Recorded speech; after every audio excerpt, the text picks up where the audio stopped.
Hey guys! Tonight we step quietly into a stone corridor where laughter echoes more softly than prayers, and where the light of a few tired candles is just enough to show you the worn flagstones under your feet. The air smells of tallow, old smoke, and damp wool.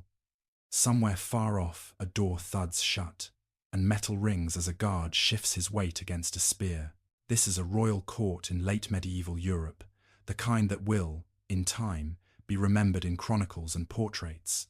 But tonight, it is only a maze of dim passages and murmured voices. Before you get comfortable, take a moment to like the video and subscribe, but only if you genuinely enjoy what I do here. If you feel like it, you can whisper your own place and local time into the comments below. A little constellation of sleepy listeners scattered across kingdoms and coasts. Now, dim the lights, and let's ease into tonight's journey together. You stand with your back against the cool wall, half hidden in a shallow doorway, bells at your hat making the faintest of sounds as you tilt your head. Your clothes are absurd by design, motley in deep reds and greens, a hood with long ears, a little stuffed bauble in your hand with a carved face that looks mischievous even in this gloomy light. Anyone passing might think you are idle, waiting for some chance to caper or crack a joke. But your eyes are not idle. They are listening, measuring, always weighing the drift of words down the corridor like a sailor testing currents with his fingers.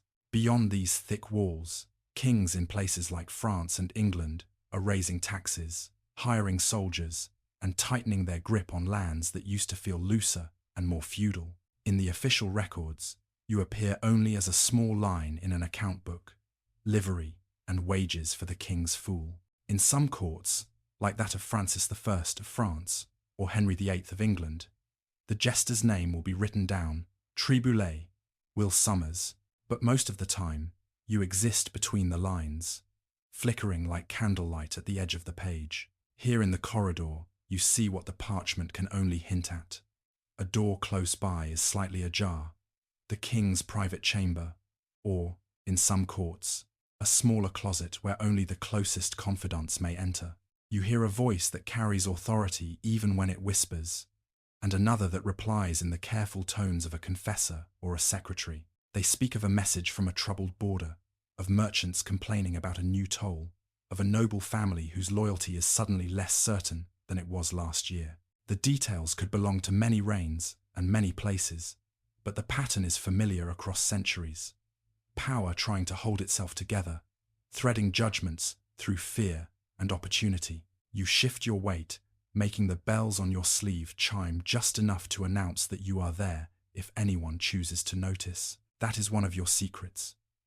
You belong both to the visible world of entertainment and to the half-seen world of observation. A court jester is one of the few people allowed to stand near such doors without always having a clear reason. Servants must hurry on errands, guards must stay at their posts, counselors must wait until summoned, but the fool can loiter, leaning against a wall, pretending to rehearse a rhyme or practice a gesture. And while you loiter, you listen. Someone passes you now, a young page balancing a tray with a silver cup and a jug of wine. You make a face at him, crossing your eyes and pulling your mouth sideways, and he smothers a laugh, glancing around as if to see whether anyone noticed. Humor here is always edged with caution. Even puns can be dangerous when they lean too close to a sore subject, an unpopular tax, an aging queen without an heir, a military defeat that official reports have tried to polish into something more honorable. Historians still argue today how much power jesters truly had to shape decisions, or whether later stories exaggerate their influence.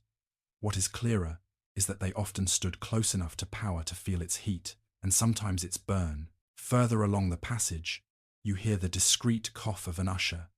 That means the king, or, in some courts, the prince, or a powerful minister is moving. You straighten, hands suddenly busy with your bauble, face arranging itself into a mask of cheerful foolishness. This too is part of your role, to be ready, at a gesture, to turn tension into laughter, to seize a moment of awkward silence, and fill it with a rhyme that makes courtiers exhale the breath they didn't know they were holding. Yet as you prepare to play the fool, you do not stop noticing. You see who walks closest to the royal person, whose eyes are red from too little sleep, whose hand trembles ever so slightly as they carry a document pressed with a fresh, glistening seal. The procession turns the corner, light from their candles swelling and then thinning as they approach. For a heartbeat, you see your own reflection in the polished rim of a carried platter. Motley, bells, a face half-shadowed. To some, you are merely comic relief, a figure to be remembered, if at all, as a footnote. But you know that what you see and hear in these corridors will accumulate into something larger. It may never become a chronicle. It may never be written in a margin next to the year of a famous treaty or the birth of an heir. Yet it is real. The smiles that do not reach the eyes, the whispered fears about war and famine, the private jokes that hint at public policies. As the torches pass and the corridor grows dim again, you melt back into the doorway. The night deepens over the palace roofs, and somewhere a bell tolls the hour. You are only one jester in one court, in a Europe full of castles and councils.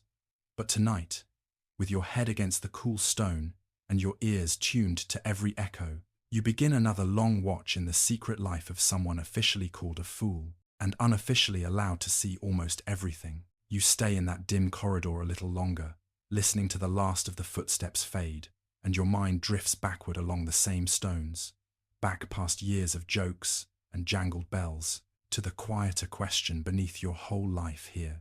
How did someone like you come to stand this close to a king at all? You see yourself younger, not yet wearing motley. Perhaps you are in a bustling town, square on a market day, in late medieval Europe, in a kingdom that might be England or France, or one of the patchwork principalities of the Holy Roman Empire. The cobblestones are crowded with stalls, cloth, spices, salted fish, rough pottery.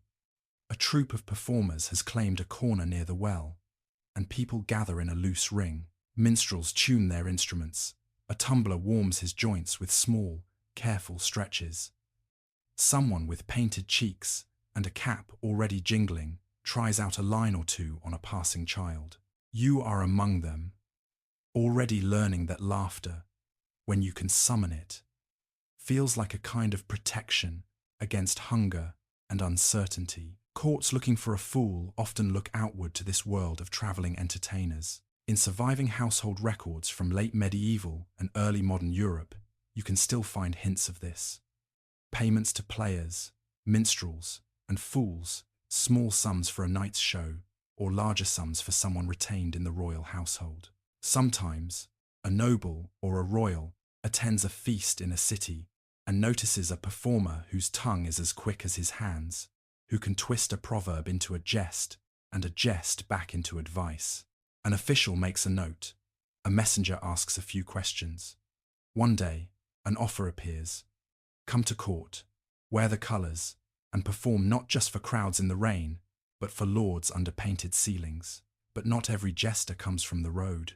In some households, there is what later writers would call a natural fool, someone whose way of thinking or speaking is different, perhaps slower or more impulsive, in a time when there are no gentle words or modern understanding for such differences. Families with power sometimes keep such a person close, dressing them in bright clothes, encouraging their unfiltered remarks, and calling them a fool as part of a daily routine that modern listeners may find uncomfortable or cruel. Historians sift carefully through references to these figures in letters and account books, trying to understand how much they were mocked and how much they were cherished, and they do not always agree. You, in this telling, belong more to the first kind, the licensed fool, the conscious player of roles.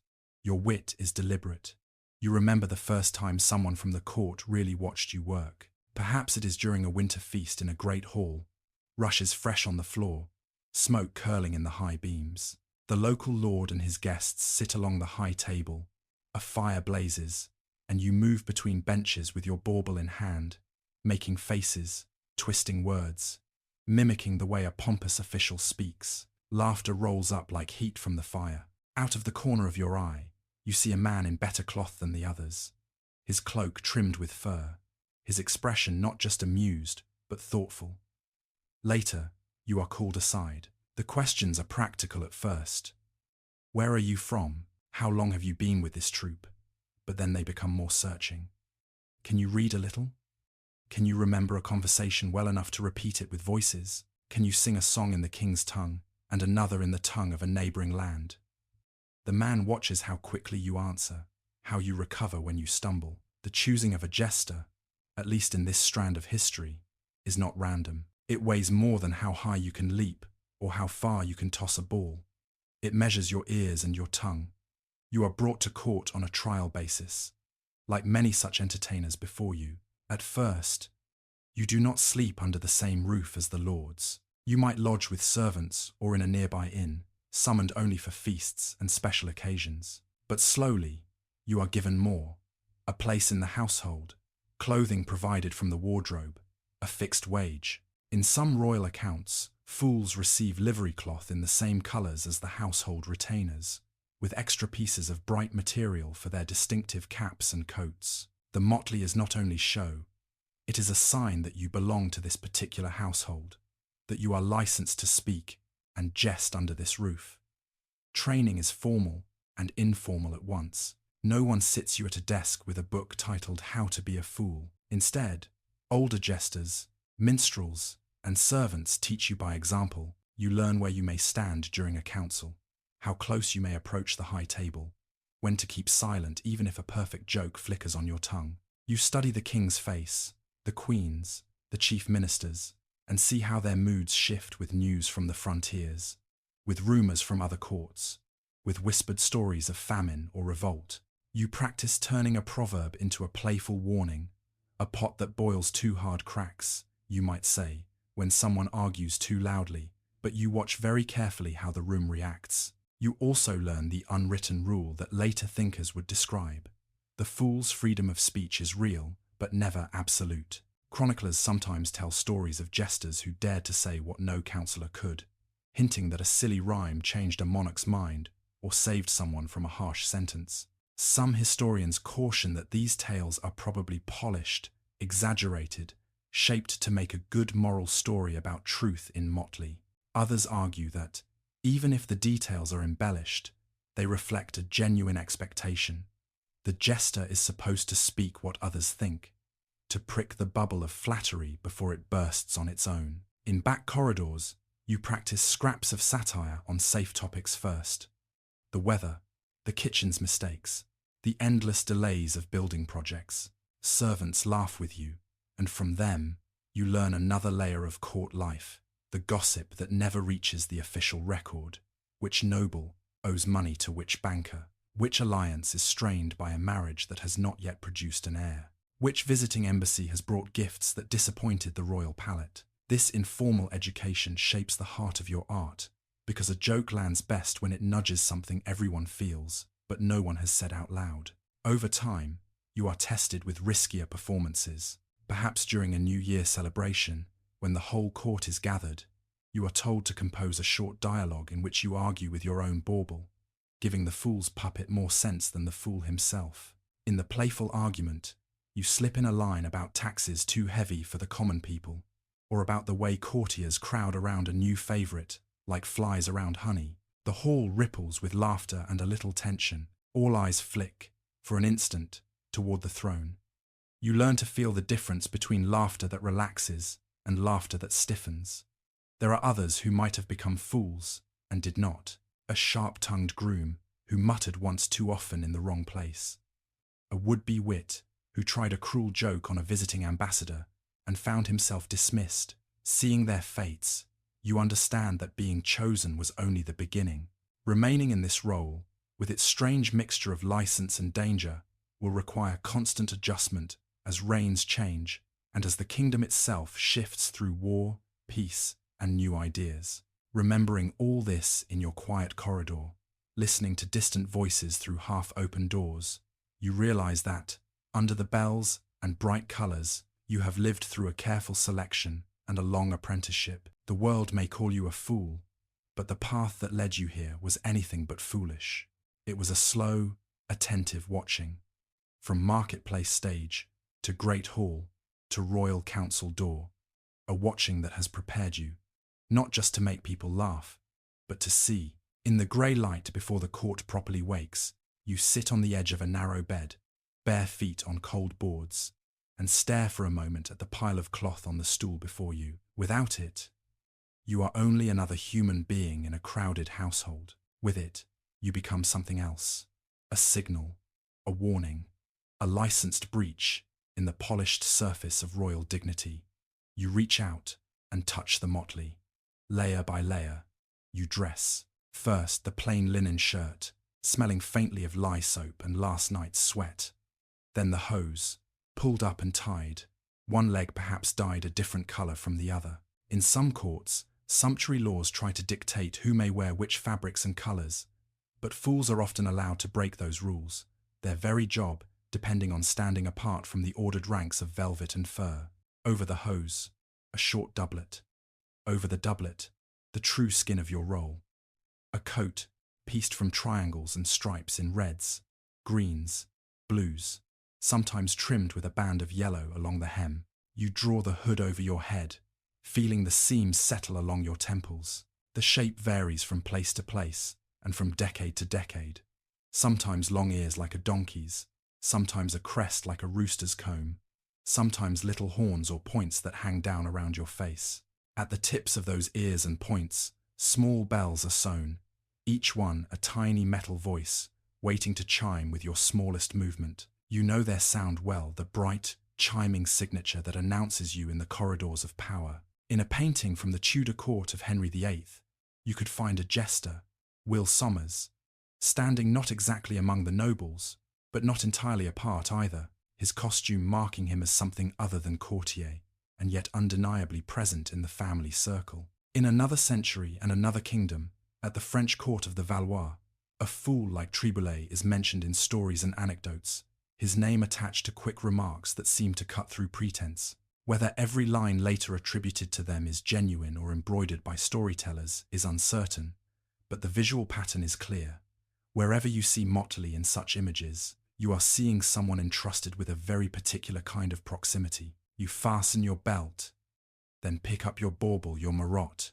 Its little head is carved or stuffed to resemble your own, with a tiny matching hood and its own miniature bells. When you speak to it in front of the court, pretending that it answers you, you are doing something more than a simple puppet show. You are creating a second voice, an extra layer of distance, one more mask. A pointed remark placed in the mouth of the bauble can be disowned more easily than if you said it with your own face, even though everyone knows where the voice comes from. Looking at yourself in a small piece of polished metal, you see what others will see. Ridiculousness, made deliberate. Bright colours among sombre blacks and browns. Jingling bells among chains of office and gold collars. It would be easy to say that this costume only marks you as low, as laughable. Yet, as you walk through the palace, you feel something else too. Doors that would close on a lesser servant stay ajar for you. Guards who might challenge others let you pass with a roll of their eyes. Your visible foolishness becomes an invisible credential. You step into the great hall while it is still being prepared. Servants sweep the floor, replacing the old rushes with fresh green ones that smell of meadow and riverbank. Trestle tables are being raised, benches dragged into place. The long cloth that will cover the high table is shaken out, its whiteness a contrast to the rough planks beneath. You walk down the length of the hall and climb the low dais where the king or queen will sit. No one stops you. A few servants glance up, amused, as you bow mockingly to the empty chair and make the bauble mutter that it hopes for fewer turnips and more venison today. This is the invisible authority of your motley. A noble who tried the same casual climb up the dais might be accused of presumption if caught in the wrong moment. A servant might be punished for daring to approach the throne, but you, wrapped in licensed absurdity, move through these spaces with a kind of sideways permission. You are not equal to the lords.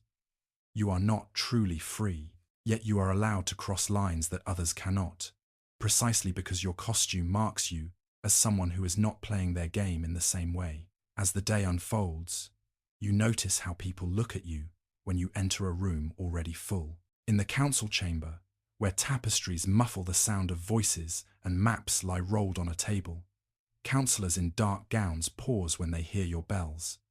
Some grimace, some smile with practiced tolerance. One or two, those with sharp eyes, watch you as if measuring how much you have heard, how much you might repeat in jest later in the hall. Your presence is tolerated here because the monarch, following a pattern known across several courts, expects you to be present as a sort of pressure valve, someone who can deflate a growing quarrel with a well-timed absurdity. You stand by a pillar, leaning on your bauble, as they discuss matters that could belong to many reigns.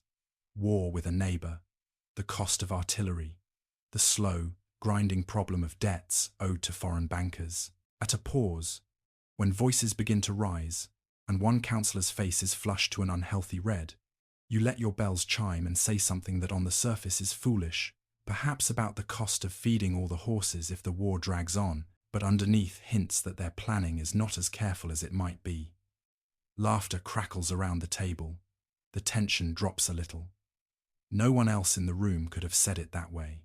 Historians look back on scenes like this, piece together from scattered references, and disagree about how much you truly mattered. Some suggest that jesters were central figures in the machinery of persuasion, able to shape opinion and soften resistance for policies that might otherwise meet stiffer opposition. Others argue that their influence has been exaggerated, that most of the time they were peripheral, their jokes a superficial froth on the deep currents of political life.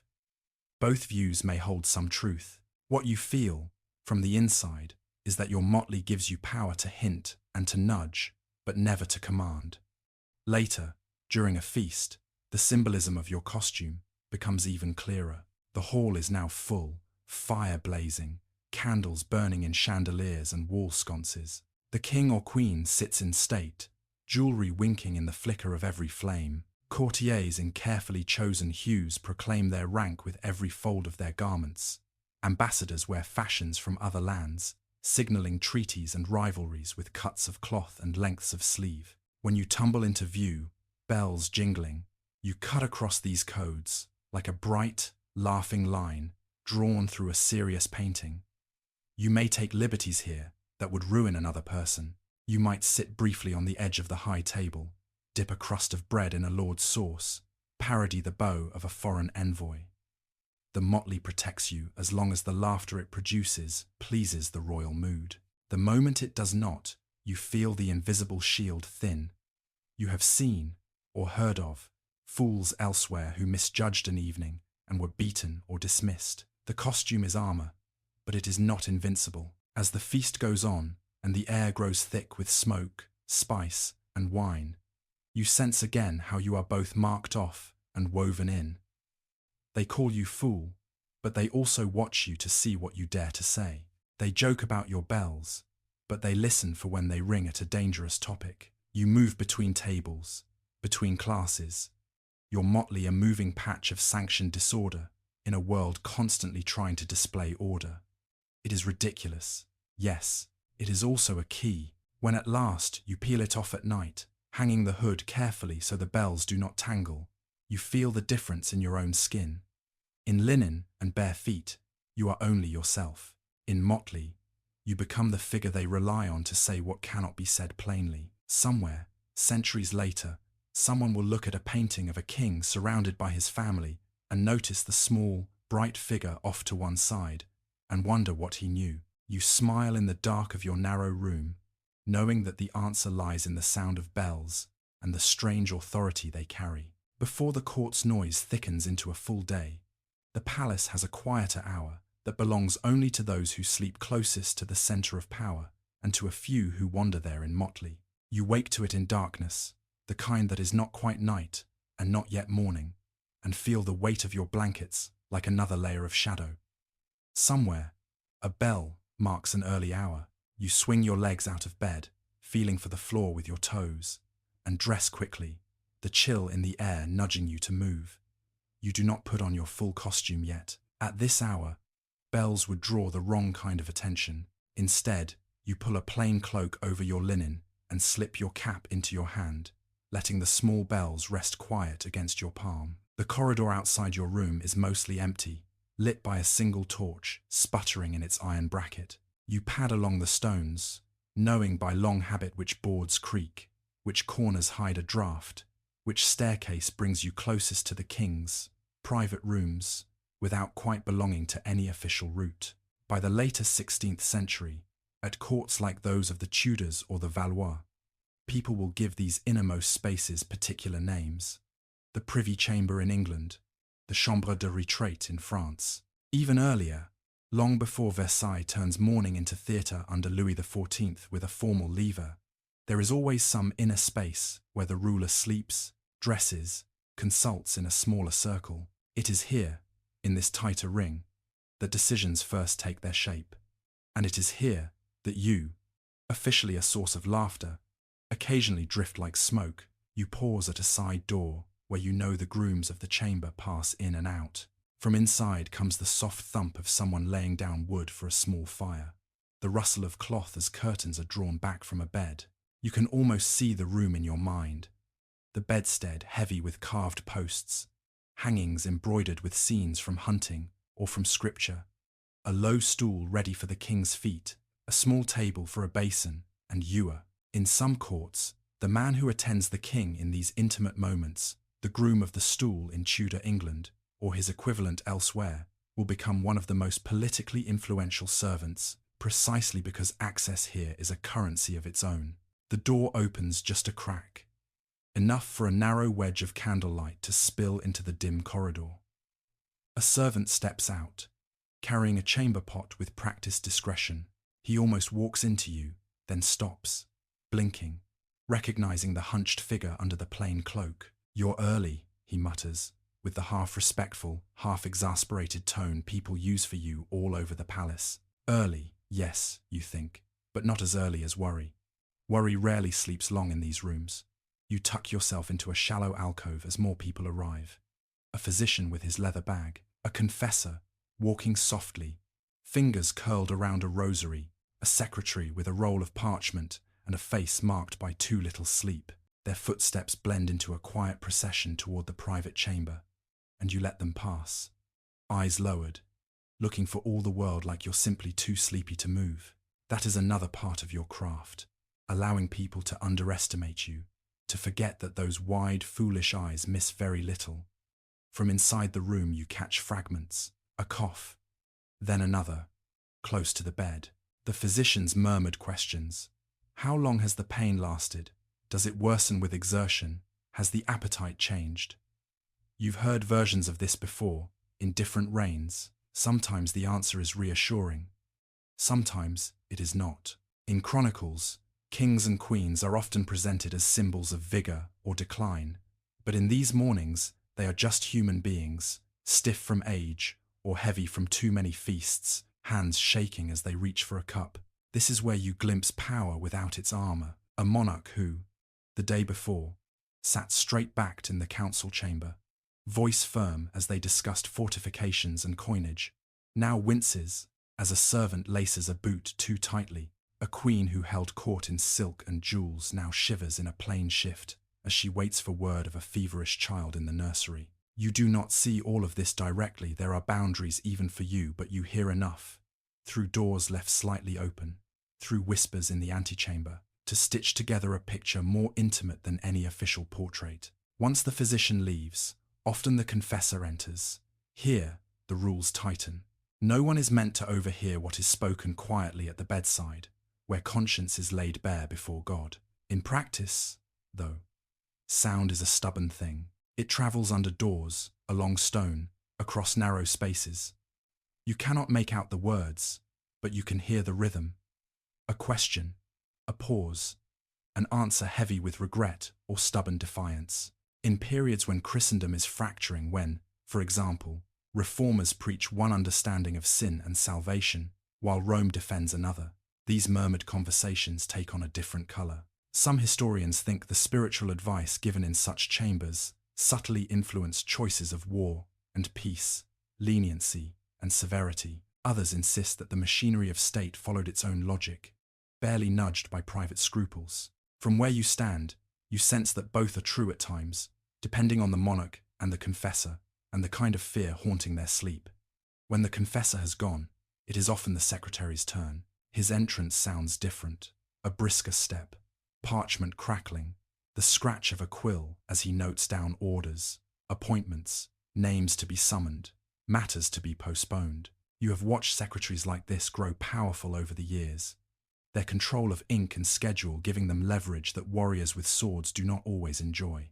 Here, in the early light, they read letters brought in the night, a report from a border fortress about unrest, a complaint from a town about grain prices, a proposal from another court about a marriage or alliance. Every now and then, a line of that correspondence includes you. Have the fool bring in the envoy later. He may lighten the mood.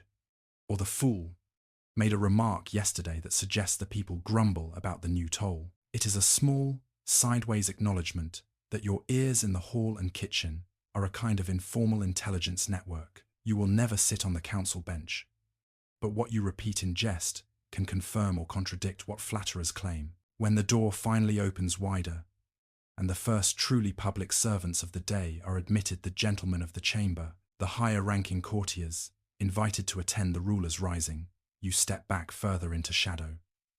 You look, in this moment, more like one more hanger-on than like the court's officially licensed disruption. Yet some people still spot you and nod, or smirk, or roll their eyes. They know that by midday, with your bells on, you'll be back in brighter view. As the king or queen emerges at last, dressed now, hair arranged, the marks of fatigue smoothed by care and ritual, you see how the earlier vulnerability has been covered by layers of cloth and ceremony. In later centuries, at Versailles, this transformation will be elevated into spectacle, nobles jostling for the honor of handing the king his shirt. Here, in this less formal age, it is still a kind of performance, just one witnessed by a smaller audience. You watch with the detached tenderness one might feel for an actor stepping onto a stage in a role that cannot be easily laid aside. Historians debate how private these private chambers truly were, whether rulers had any space at all to be simply themselves, or whether the constant presence of attendants, priests, attendants of attendants, turned every room into a stage. Your life at this threshold teaches you that privacy and exposure weave together in ways that are hard to separate. A confession whispered in the dark may be overheard by one unnoticed listener. A groan of pain may be interpreted 3 different ways by 3 different servants. Secrets here are dense, but not always well contained. When the little procession moves off toward the dais, first formal appearance toward chapel or council or great hall, you slip back the way you came, your cloak swirling around your ankles. You have not said a word, yet already, before breakfast, you have taken in more than many courtiers will learn all day. You know that the ruler's cough is worse, that the secretary's ink-stained fingers shook when he unrolled a particular letter, that the confessor's footsteps were slower than usual as he left the chamber. By the time you ring your bells in public, reshaping some of those impressions into light remarks no one quite knows how to interpret, the morning's intimacy will be hidden again behind jeweled collars and practiced smiles. But you will remember the sound of bare feet on cold floorboards, the first whispered words of the day, the simple human hesitation before each decision. For a fool who sees everything, the heart of your knowledge often begins here, in the half-dark outside a door you are not supposed to hear through, listening to power wake up. By the time the sun has climbed high enough to send angled light through the upper windows, the palace has put on its daytime face. Pages hurry with messages, guards stamp their feet at doors, and somewhere a choir practices a motet that you know will sound more solemn in the chapel than it does in the echoing corridor. You follow a quieter current, the one that flows toward the council chamber. You never walk straight to it. Instead, you drift, as you always do, along the edges, pausing to peer out of a window, stopping to tease a page, leaning for a moment over a stair rail, as if you have nowhere particular to be. But all of these lazy curves are angled toward a certain door. It stands open just enough to show a strip of oak table and the hem of a heavy gown. A guard in livery watches the passage with polite suspicion. He has seen you here many times. You offer him a crooked grin and a little bow that is just respectful enough, and he lets you sit on a chest nearby, your bells quiet under your hand. Inside, the kingdom is thinking aloud. Men file in and take their places around the table, each in a gown whose cut and colour tells you more than the words of any introduction. In one realm, it might be called the King's Council. In another, the Privy Council. In France, the Conseil du Roi. The names differ, but the pattern is the same. A ring of serious faces around a map, each representing a cluster of land, clients, interests that tug on the crown from different directions. The table is already spread with objects that never leave this room. Maps painted on parchment, their rivers and mountains pinned down with neat ink lines, boxes of seals, sticks of red wax softened by candle flame, leather purses holding documents tied with cords. A map of a frontier catches your eye, perhaps a stretch of river where two kingdoms have argued over fishing rights and tolls for longer than anyone living can remember. A forefinger traces the line of that river now, stopping at a marked fortress whose real stones stand days of hard riding away. First come the reports. A secretary stands, parchment in hand, and begins to read. His voice is careful, trained for long recitations. A captain on a distant border writes of a skirmish that might become a war. A governor reports that villagers have been attacking tax officials. A merchant guild complains that pirates or privateers, depending on whose side one takes, have seized 3 ships in a narrow strait. The words are stiff and formulaic, full of your humble servant and most obedient subject, but you can hear the strain beneath them, like a creak under a painted floor. Very soon, as always, the talk turns to money. It almost always does. Men who have never ploughed a furrow debate a new levy on grain. Someone suggests raising a tax on salt, that bitter old gabelle which in France has made people mutter for generations. In other realms, it might be a duty on wine, on wool, on imported cloth. You have heard these taxes cursed in kitchens and stables in language that would not be welcome here. In this room, the numbers are spoken smoothly, almost abstractly, like beads clicking on a rosary. At a pause, someone remembers you. Perhaps it is the king himself, perhaps a favourite leaning in close. Either way, a voice calls your name with that half-amused, half-weary tone that means, "Come and make this heavy air a little lighter." You rise, saunter through the narrow crack in the doorway, and bow so low your cap brushes your knees. The councillors watch you with varying expressions, some indulgent, some irritated, one or two thoughtful in ways they try to hide. You are asked, in mock gravity, what you think of this new scheme to fill the treasury. Of course, no one expects you to produce a ledger. They expect a laugh, but you know that what you say will echo, faintly, in their later conversations. So you let your voice go high and foolish and say something like, "If you squeeze the purses any harder, my lords, the coins will hide in the peasants' bellies, and then when His Majesty rides out, hell have to listen to stomachs growling instead of God save the king." It is a silly image. Coins in bellies, growling bellies singing a hymn. They laugh, some more heartily than others. Yet you see a few glances turn, just for a heartbeat, toward the map of the kingdom, toward the line that marks a province already restless. This is one of those customs that barely appears in records. Chroniclers like to list who sat on the council and what decrees were issued. They rarely bother to note that, toward the end of a long session, the fool was called in to make merry with the arguments just heard.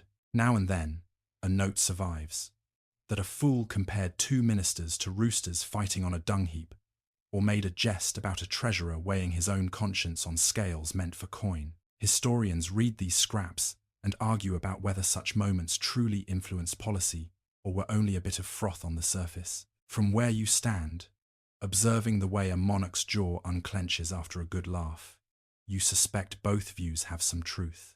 You stay careful. You never say, "This is unjust," not in so many words. Instead, you play out the consequences as if you were telling children's tales. You picture a farmer being taxed on the shadow of his barn, a fisherman charged for the reflection of his nets in the water. Your bauble scolds you in a second, squeaky a voice for exaggerating. You scold it back for never having to buy its own bread. The councillors chuckle, the king smiles thinly, and somewhere beneath the laughter, a faint unease settles. because everyone in the room knows that poor harvests and heavy levies together have started more than one revolt. When the talk shifts from coin to war, the mood thickens like soup left too long on the fire. The secretary unrolls another letter, this one crinkled at the edges from rough handling. A frontier fortress has fallen, or nearly so. Auxiliary troops have not been paid and threaten to mutiny. Rumours drift in of other princes meeting beyond the Alps, of gun founders in Italian cities selling new pieces that can crack old walls in a matter of days. You, who have never stood in a siege line, still know what those words mean for the people who will be caught beneath those walls. You let that knowledge slip into the room sideways.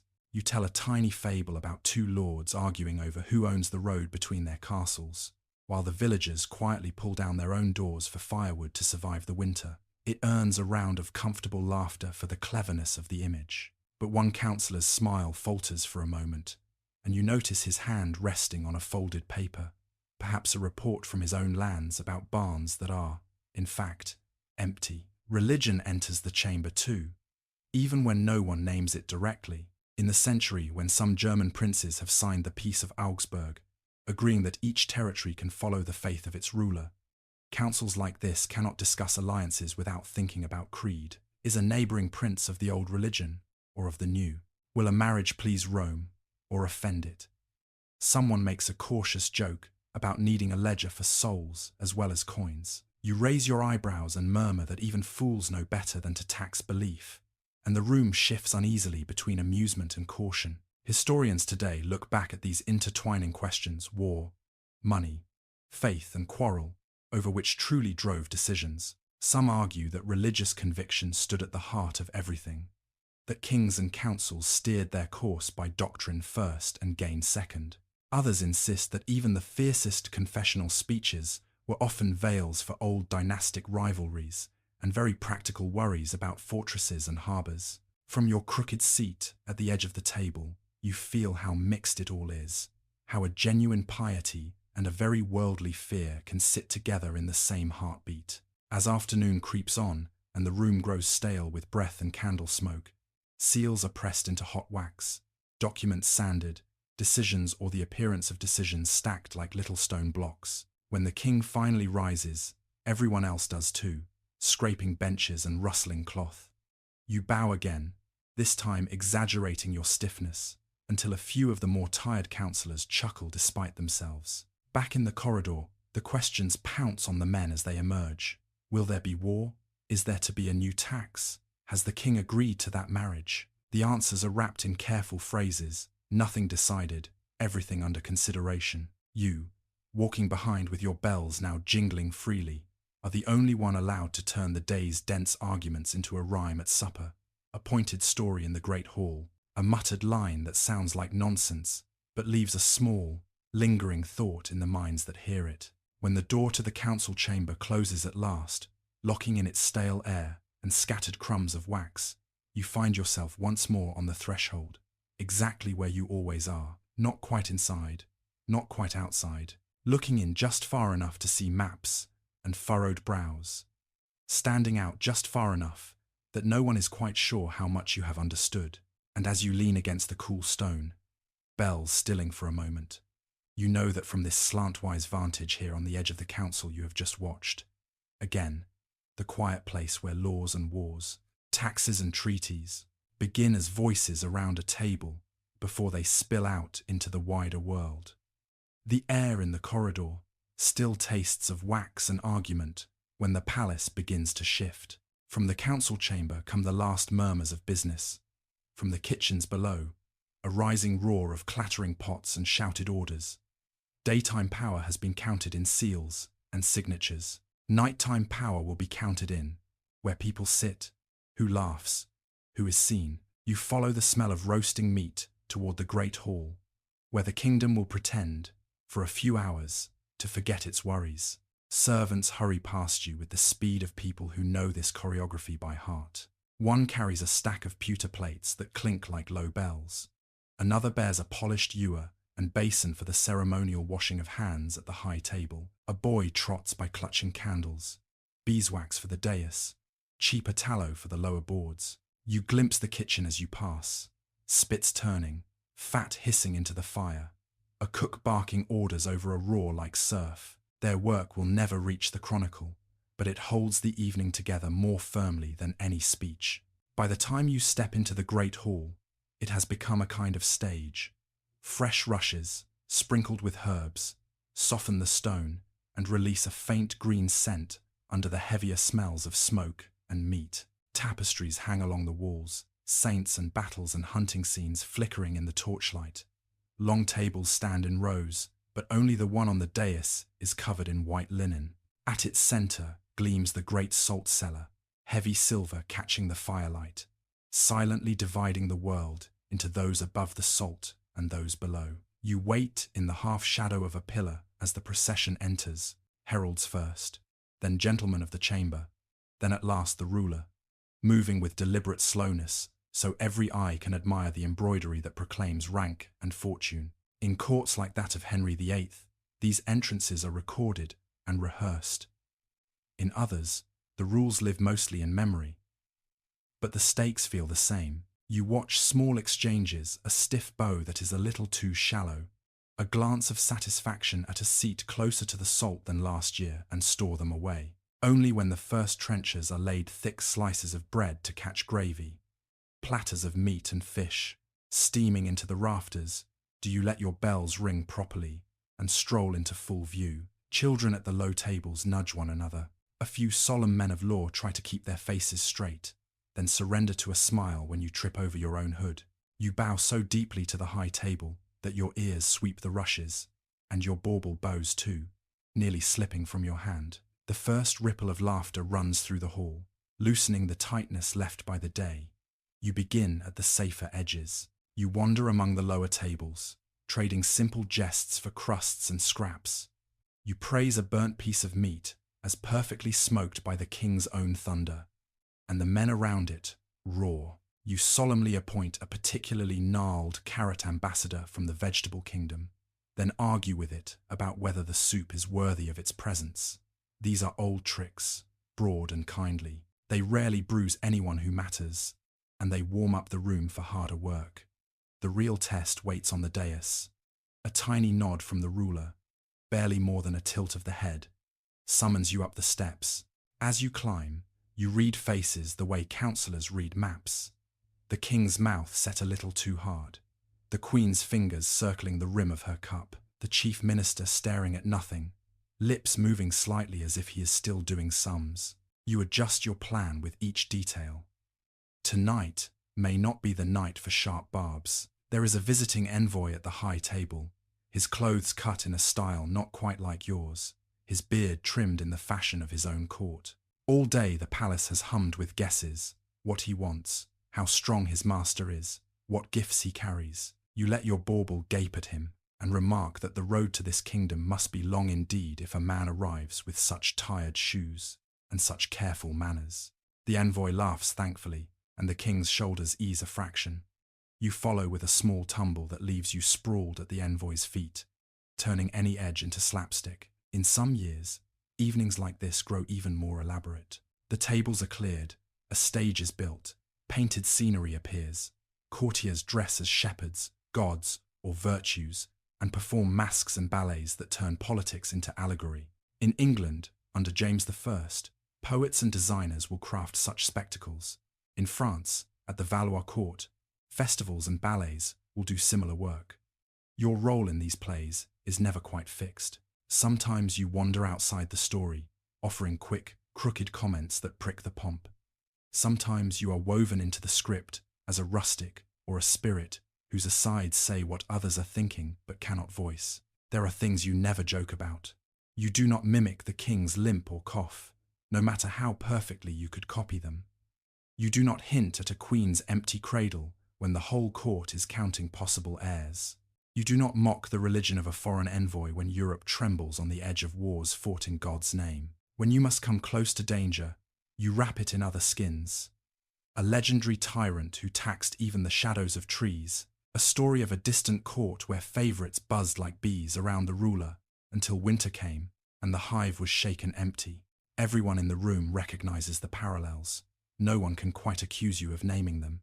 Those who study such nights centuries later will argue about what they really meant.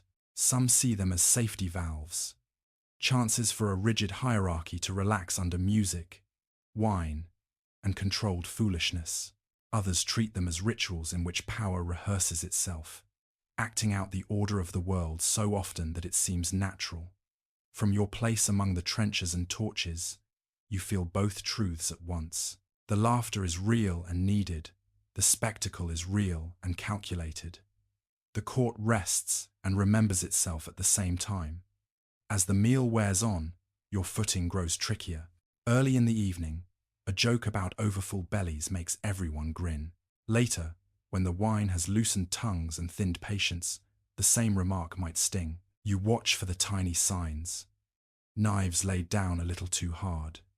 Smiles that flash and vanish. A hand gripping a goblet like a weapon. Once, in another household, you saw a fellow fool misread that weather and press a joke too far. The sudden heavy silence, the slow, cold order for him to leave the hall, still walks beside you whenever you feel an audience's mood tilt. Between formal moments, you slip back to the lower tables, listening. Here, beneath the music, you hear the murmurs that never reach the council minutes. A younger son grumbles that he has again been placed far from the salt. A captain boasts of a skirmish that no chronicler will bother to record. A lady complains that the queen smiled more warmly at the envoy than at her own women. You tuck these fragments away. Some may soften into harmless stories later. Others warn you exactly where not to tread. When at last the platters are cleared and only a few candles burn, you are still working. You skip ahead of the little group escorting the ruler away, clearing a path through petitioners, or trail behind, humming nonsense to thin the thick silence that follows a long feast. In a smaller chamber, over a last cup of watered wine, someone may ask why a certain joke drew such laughter, or why a certain lord's face darkened at a passing mention of tax or marriage. You answer lightly, making it sound like nothing. Yet in that easy tone you pass along a reading of the room that can shape tomorrow's choices. Only later, in your narrow bed, do you have time to feel how tired your bones are. Behind you, the great hall lies dark and messy, benches askew, embers cooling on the hearth. In the records that scribes will keep, today may be remembered for a decree or a treaty. The feast will be a line, if it appears at all. No one will note the small figure in motley who crossed and recrossed the hall, balancing on the line between flattery and offence. But you will remember that in the banquets and masques, under beams blackened by centuries of smoke, the court's true temperature revealed itself, and that every dangerous punchline you let slip into the air was another small test of how much truth a fool was allowed to carry without being burned. You leave the smoky great hall behind and follow a different current of sound, one that smells less of meat and ale and more of rosewater, starch, and beeswax polish. The palace, like the kingdom, has districts of power, and you know by heart the little route that runs from public stone corridors toward the softer, guarded spaces where queens, princesses, and royal favourites pass their hours behind half-closed doors. The floor under your feet changes from cold flags to creaking boards.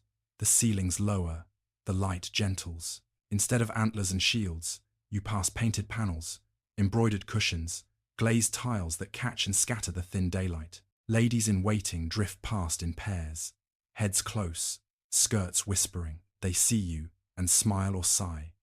One reaches out in passing to flick a bell on your hood, and its quick chime feels like a tiny secret admitted. The Queen's apartments in a court like the Tudors or the Valois kings are not one room, but shells within shells. There is the outer chamber, where petitioners might wait among the rustle of parchment, the more private presence chamber, where only the closer circle enters, and, beyond, perhaps a closet or bedchamber whose door is rarely left more than a hand's width open. You belong mostly in the outer layers. Fools, like small children and little dogs, are often allowed to cross thresholds that would stop a gentleman of middling rank, because everyone assumes you carry nothing more dangerous than jokes. You perch on a window seat in an antechamber, legs swinging, back against cool stone. Around you, the ladies sew, read letters in low voices, or sit with hands folded, waiting for the next summons.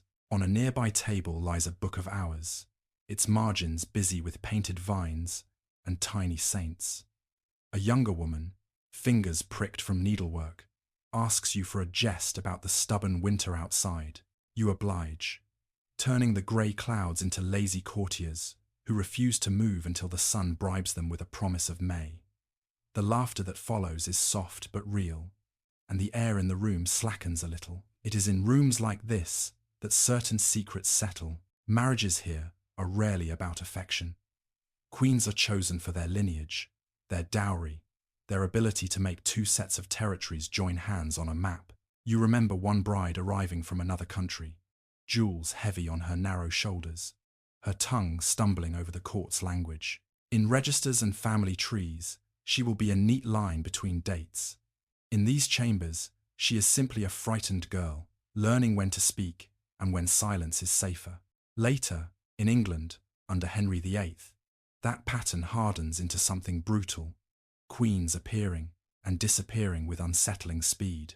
A jester like Will Sommers, whose presence is recorded at that court for many years, watches more closely than most how the king's gaze warms and cools, how a place at table inches nearer or farther from the royal chair before the wider world understands what it means. In France, under Francis I and then Henry II, the slow tug-of-war between a queen like Catherine de' Medici and a powerful favourite like Diane de Poitiers gathers whole clusters of clients and enemies around each woman. You feel those forces not in proclamations but in tiny shifts. Who stands where in chapel? Who rises first when the queen enters?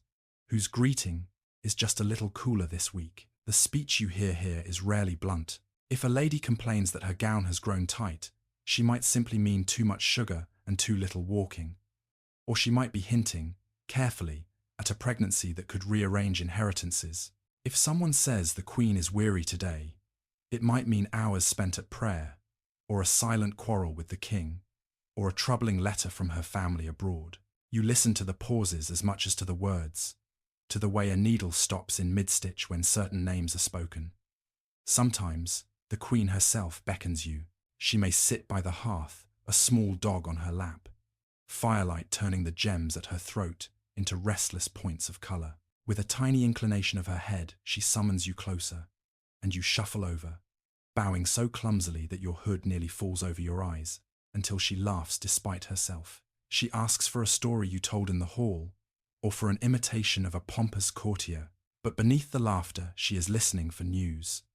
Queens and favourites without seats in council still rule one realm very effectively, the realm of mood.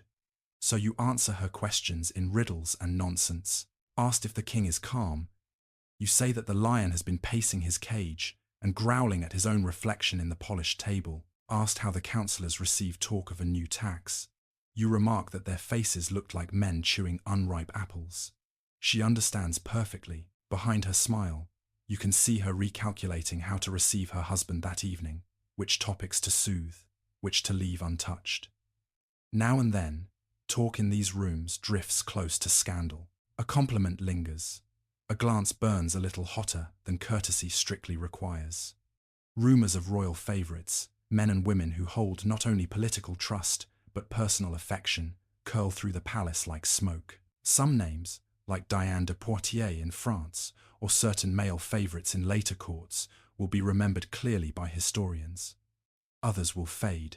You, careful as ever, do not repeat every look and half-whisper you see. A fool who spreads gossip is more dangerous than a fool who only pricks it.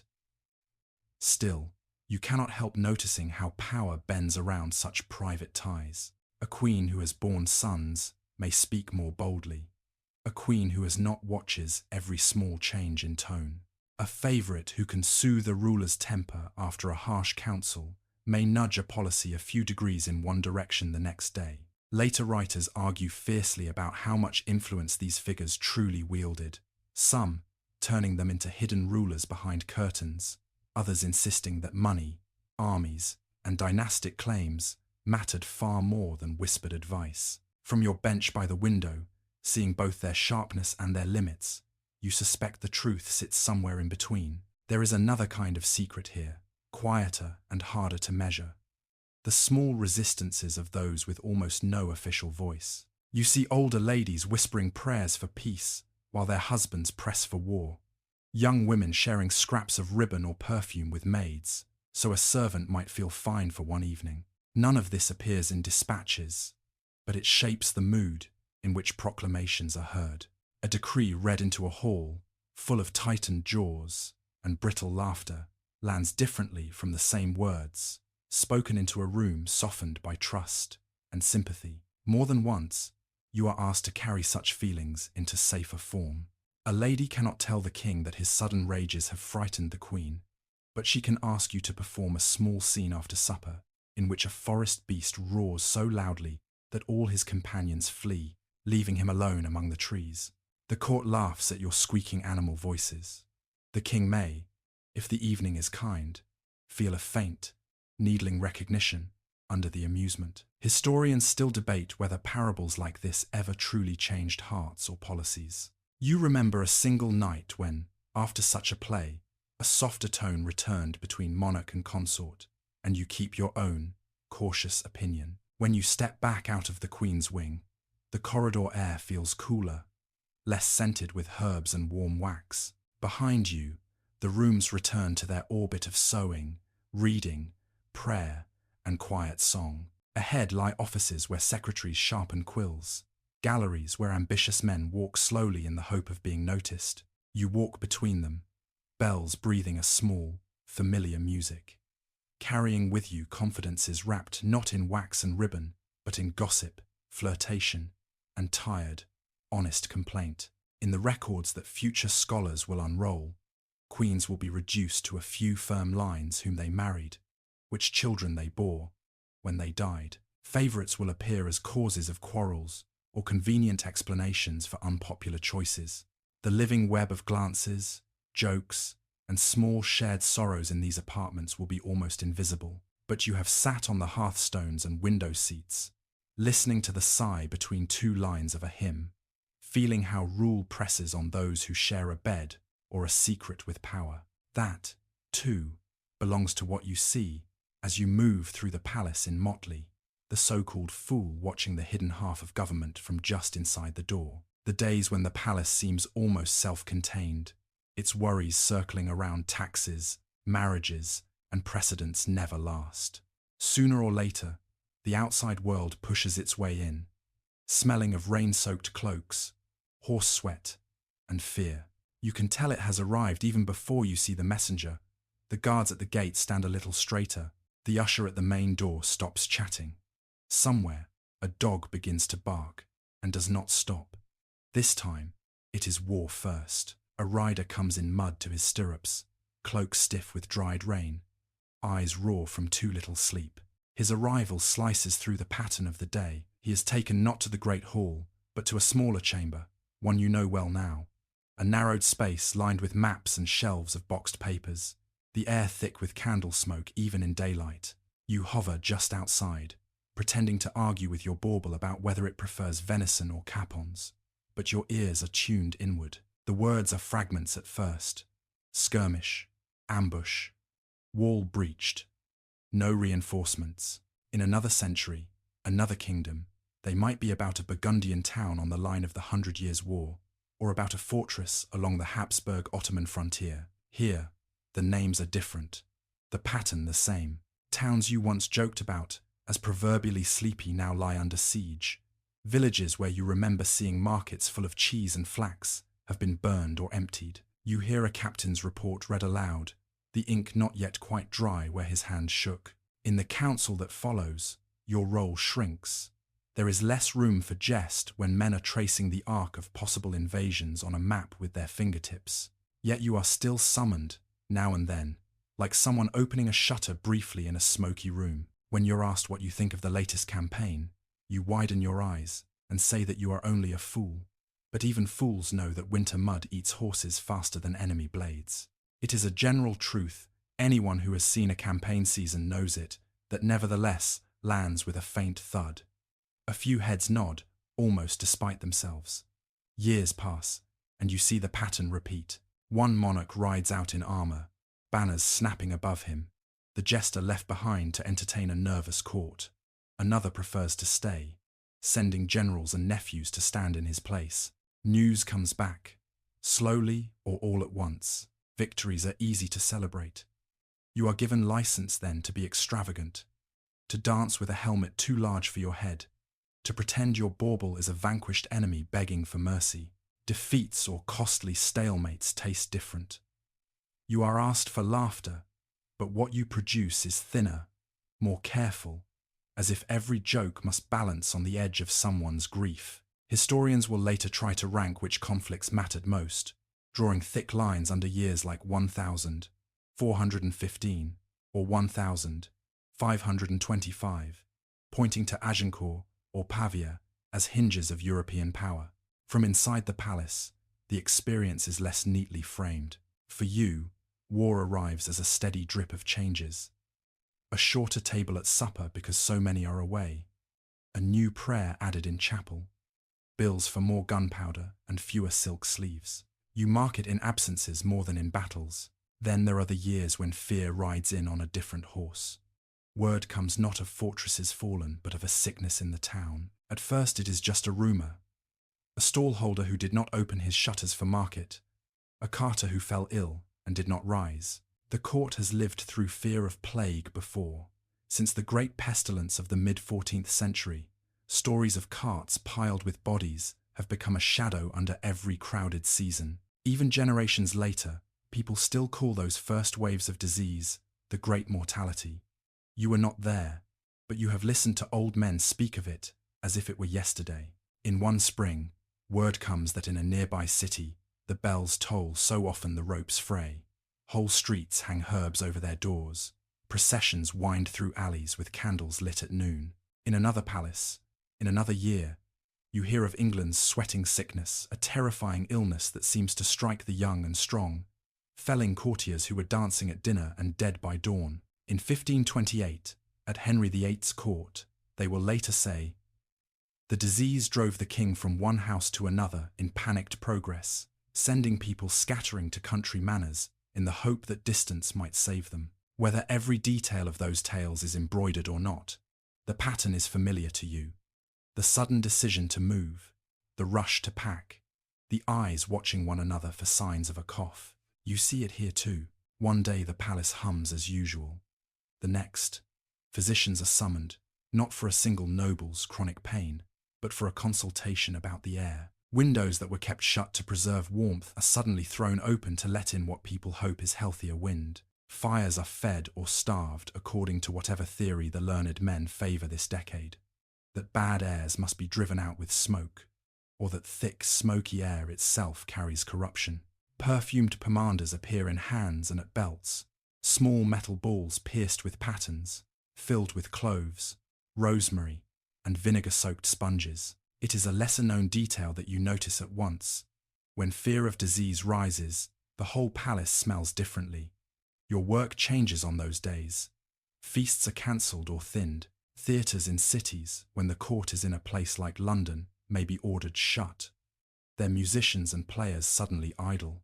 The court, always wary of contagion, retreats behind walls and, if it can, beyond the town altogether. There is talk of removing the household to a hunting lodge, to a castle on a windy hill, to any place where the air seems cleaner. You remember that in later London outbreaks, printed bills of mortality will list weekly burials by parish.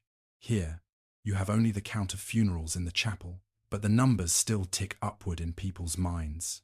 You are asked, on such days, to make people forget the smell of vinegar and fear. But jokes about sickness are the sharpest edge of all. You do not mock the dead or the dying. Instead, you aim at the human attempts to control what they barely understand. You make the bauble refuse to leave the city because it is in love with its apothecary, or you mime a rich man stuffing herbs up his nose until he cannot smell his own supper. The laughter you get is brittle, coming out in quick bursts, and dying just as quickly when someone in the room coughs for real. Later scholars will argue about the impact of plague on courts and states.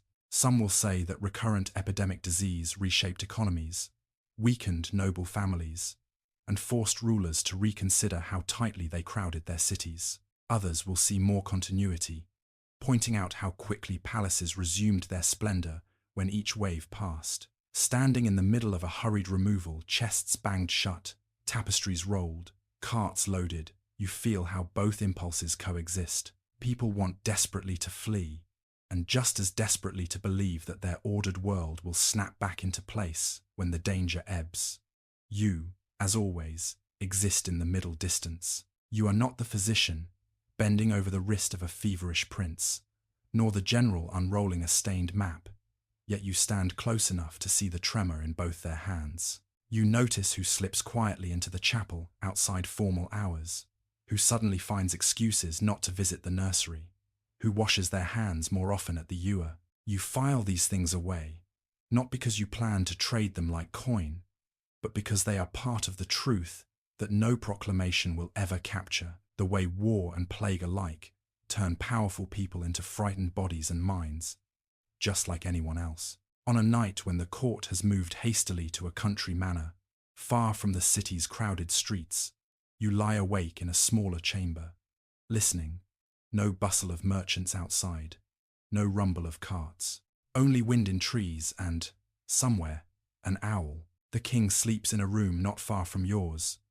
The queen and children lie behind another door. Between them move the same physicians, confessors, and servants you watched in the old palace, carrying the same mixture of calm and anxiety. You realize, in that quiet, that what you witness when war and plague reach the court is not only policy under strain, but belief. Belief in protection, in providence, in fortifications, in quarantine. Some historians will later say that fear of disease helped push societies toward new ways of thinking about the body and the state.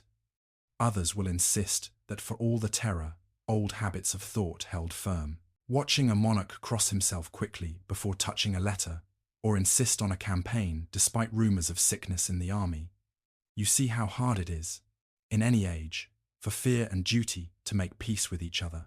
And you, in motley, moving through rooms still heavy with dreams, know that tomorrow they will again ask you for laughter to paint a little color over news no one can quite bear to look at directly.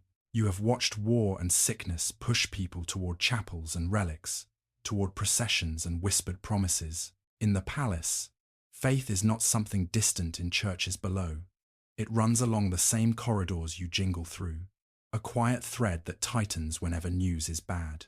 You feel it in the way hands fly almost automatically to forehead and chest when messengers arrive, and in the way people laugh, a little guiltily, when your jokes brush the edge of holy things. Most days begin in the royal chapel. A bell rings, a chant rises, a priest's voice folds Latin over stone. You slip in at the back, hood pushed back, bells cupped still in your palms. Up front, the king and his family kneel in carved stalls, courtiers ranked behind them like another choir. A wooden crucifix looks down on a scene that has repeated for generations. Ruler, household, servants, the fool in the shadows, all turned, at least briefly, toward the same altar. Across late medieval Europe, rulers endow altars, fund monasteries, send wax and silver to famous shrines in thanks for victories or survival.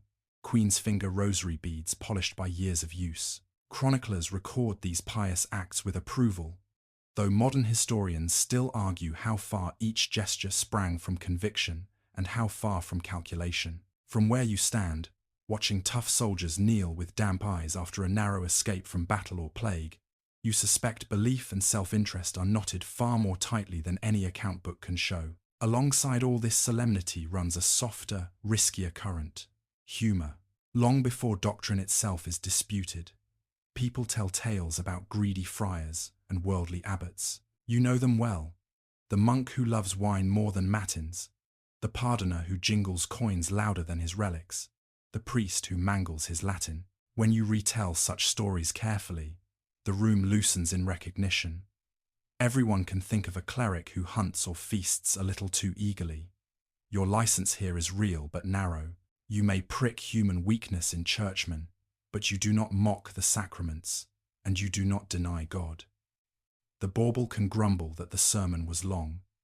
It cannot declare that the sermon was lies.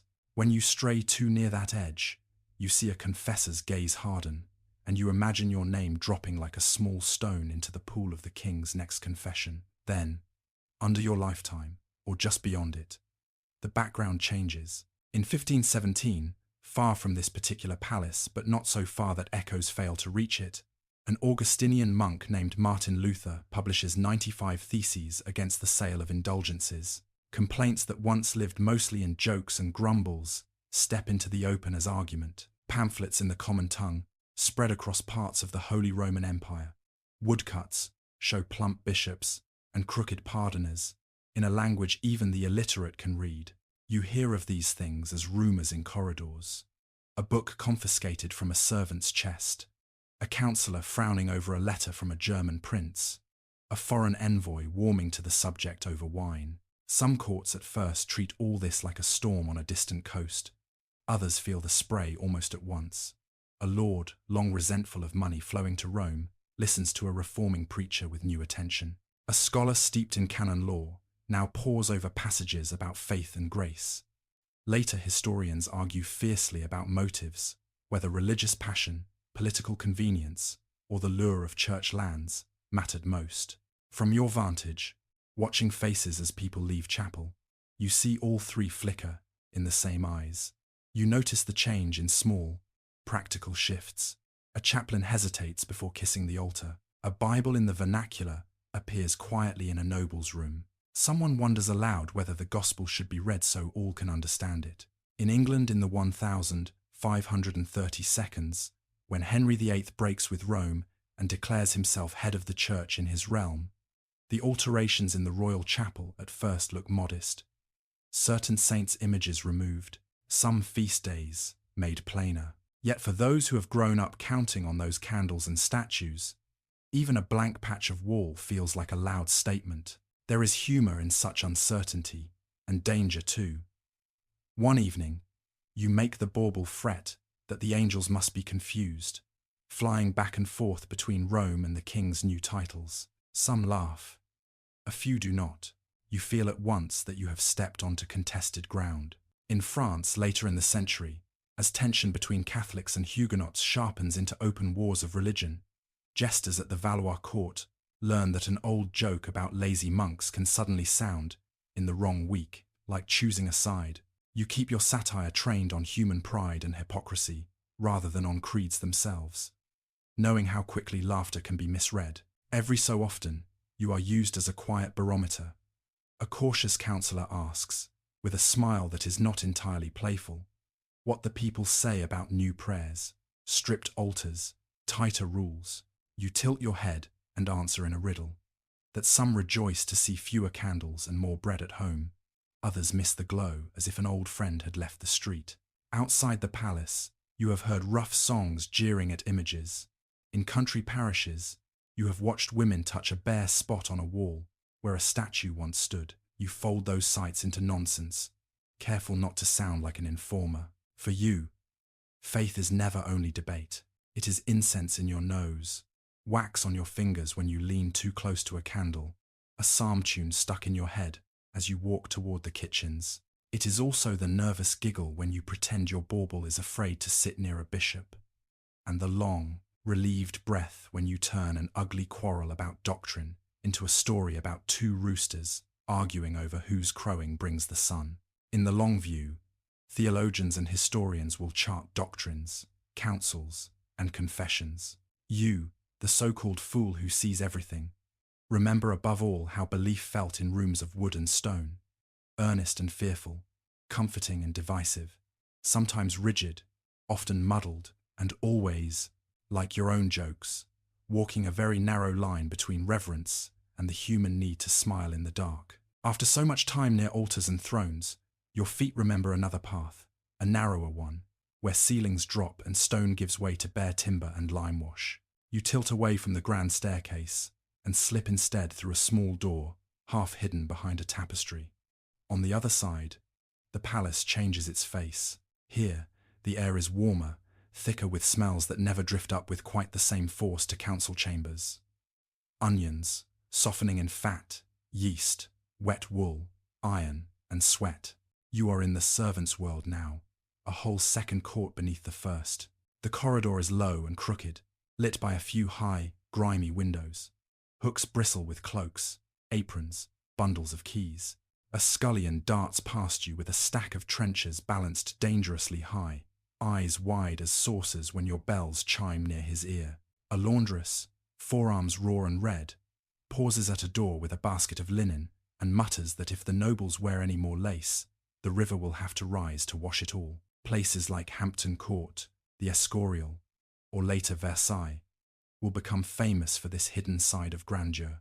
Their kitchens large enough to feed hundreds, their service corridors running like veins behind painted walls. Even in less monumental palaces, you can feel the same anatomy. The grand rooms are organs of show.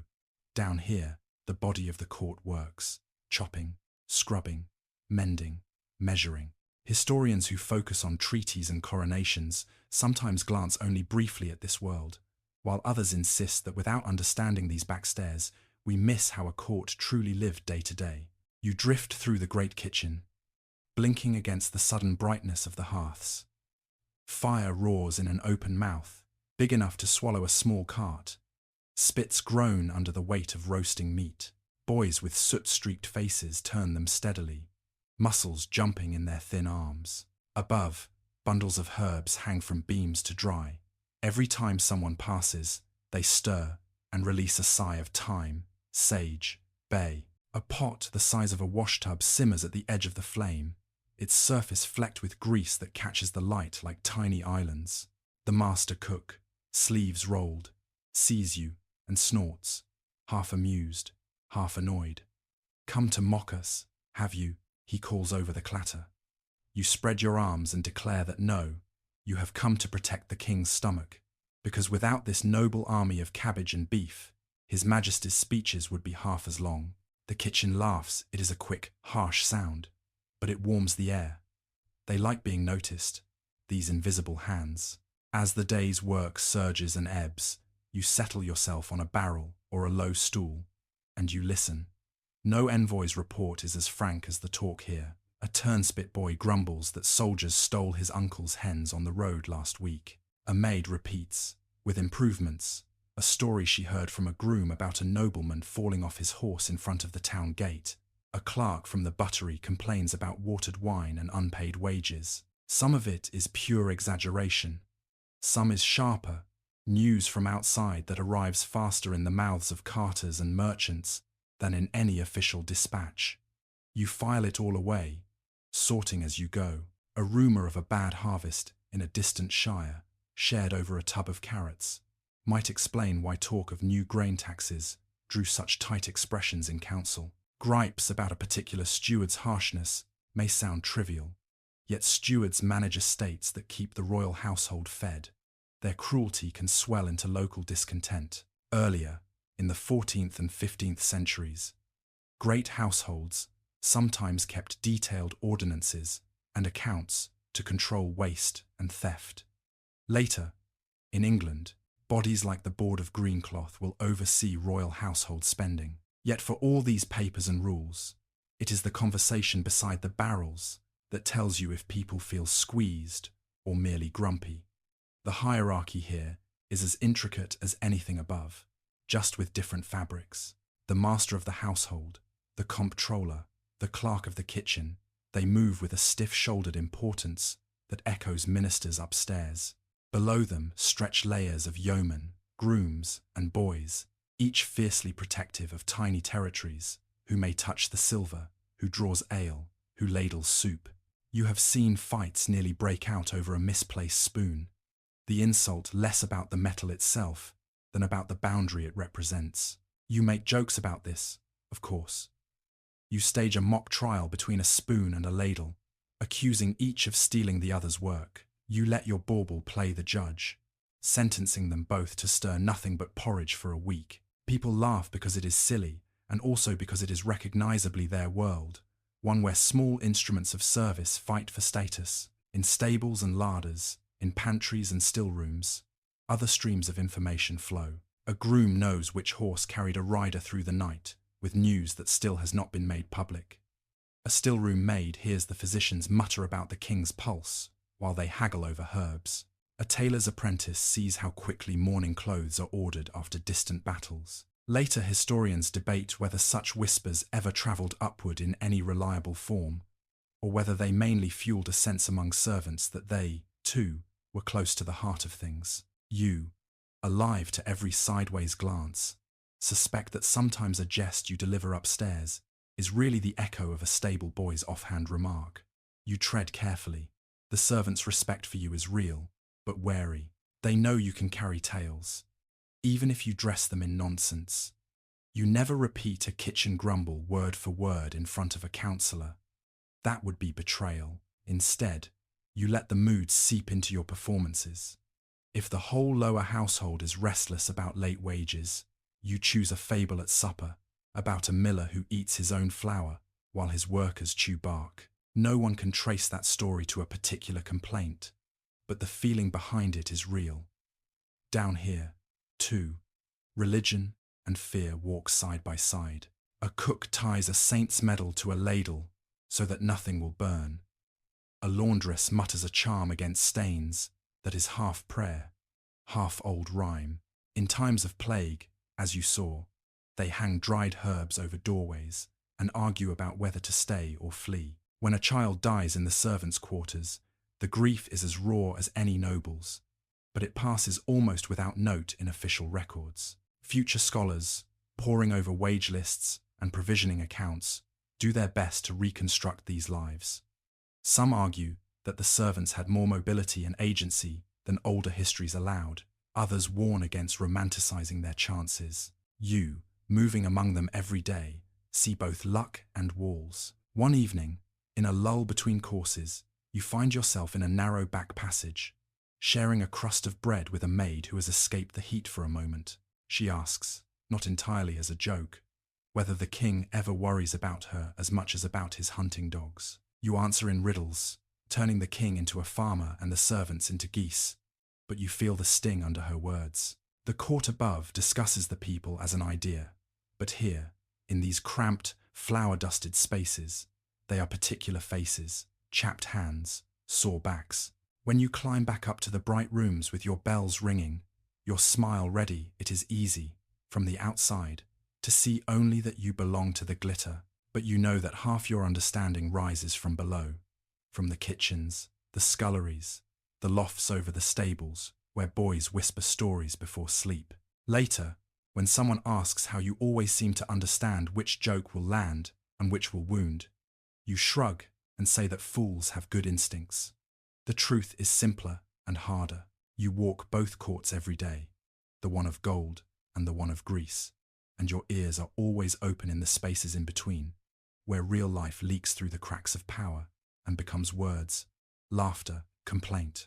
You have spent so many hours thinking about power in terms of voices and glances that it is almost a shock, some evenings, to be reminded how often it comes down to metal and cloth. You sit on your pallet with the day finally quiet around you, loosen your belt, and empty your pockets onto the small board that serves as your table.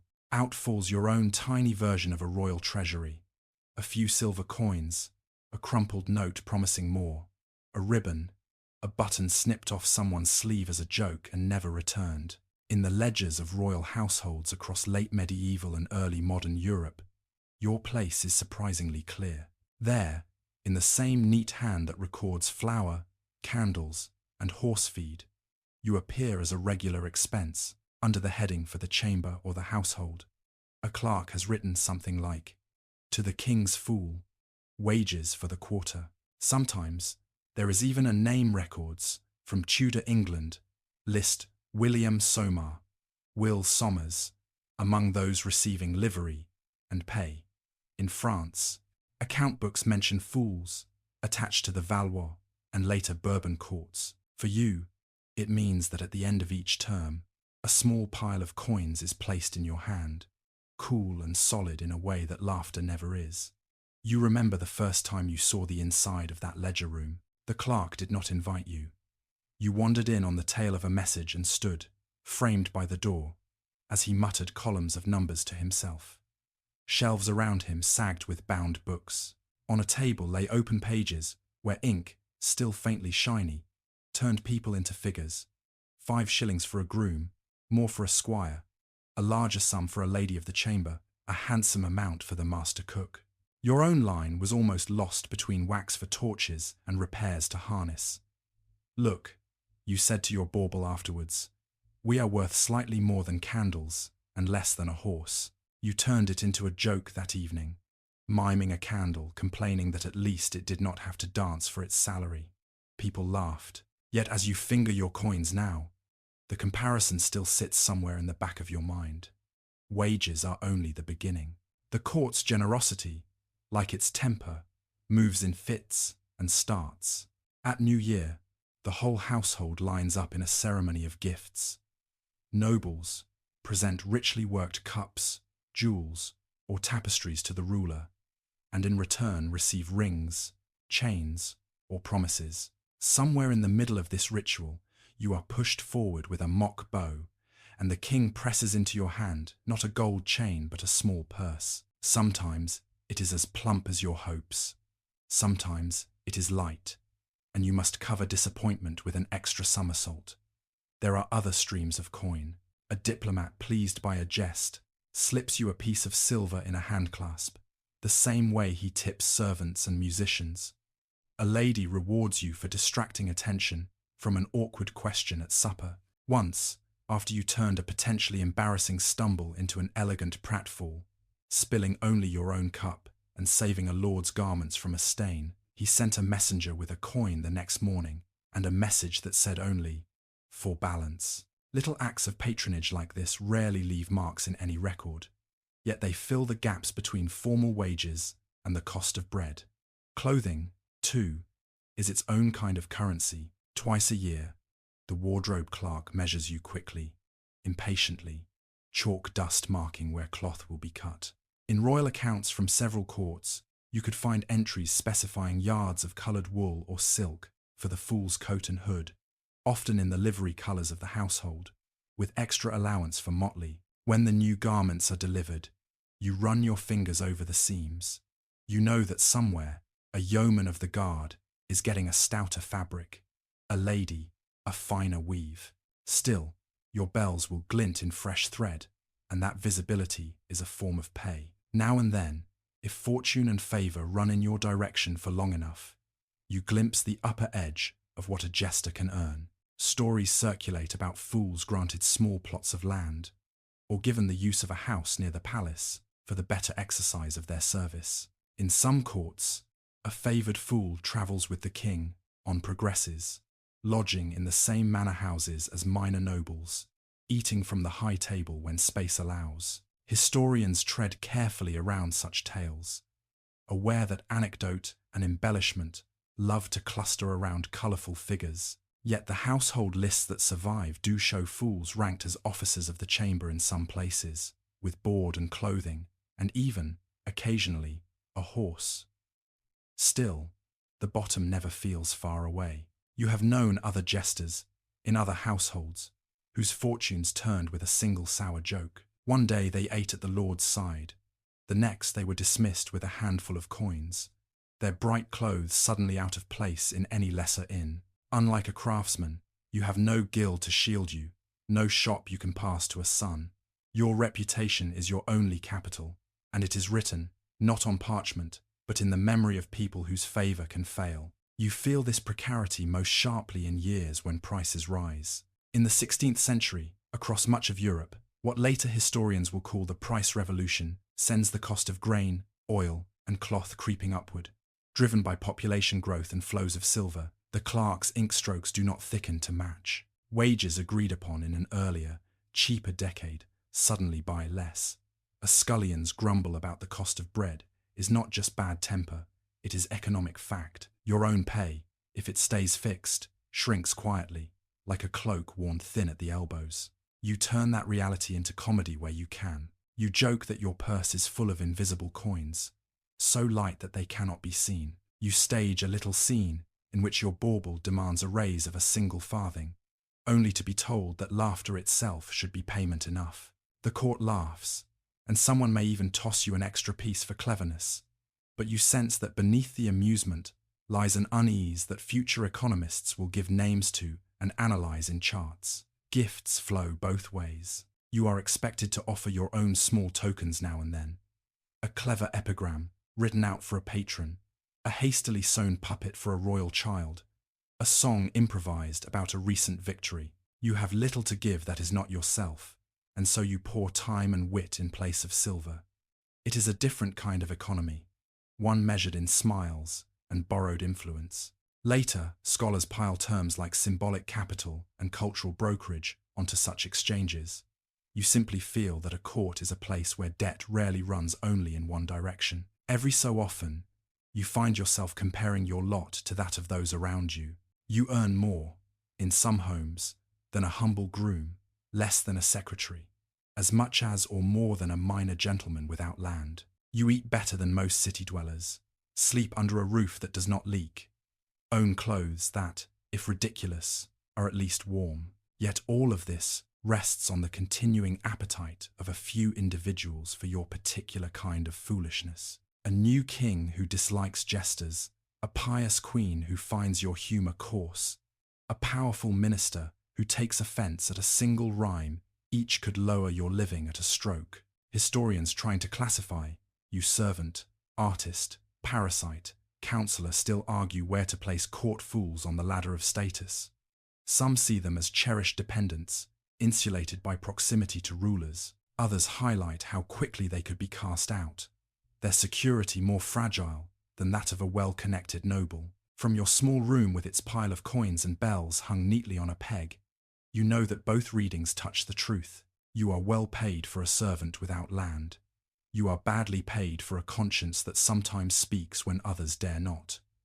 You gather your coins back into your purse, feeling their weight. Tomorrow, you will spend some on bread, maybe on a bit of fruit from a market stall if you are lucky, perhaps on a cheap charm from a peddler to keep the king laughing. The rest you will hide in the small crack in the wall where you keep your savings, just in case the music stops. Then you stretch out on your pallet, bells quiet beside you, and close your eyes, knowing that in the morning you will again be the man whose value is counted not only in laughter, but in the lines of ink that mark wages for the fool in a book no one will ever read aloud in the great hall. Lying there with your small pile of coins tucked back into its crack in the wall, you feel, as you often do, that money is only one weight on the scales of your life here. The other is harder to measure, the strange, shifting boundary between being cherished and being punished.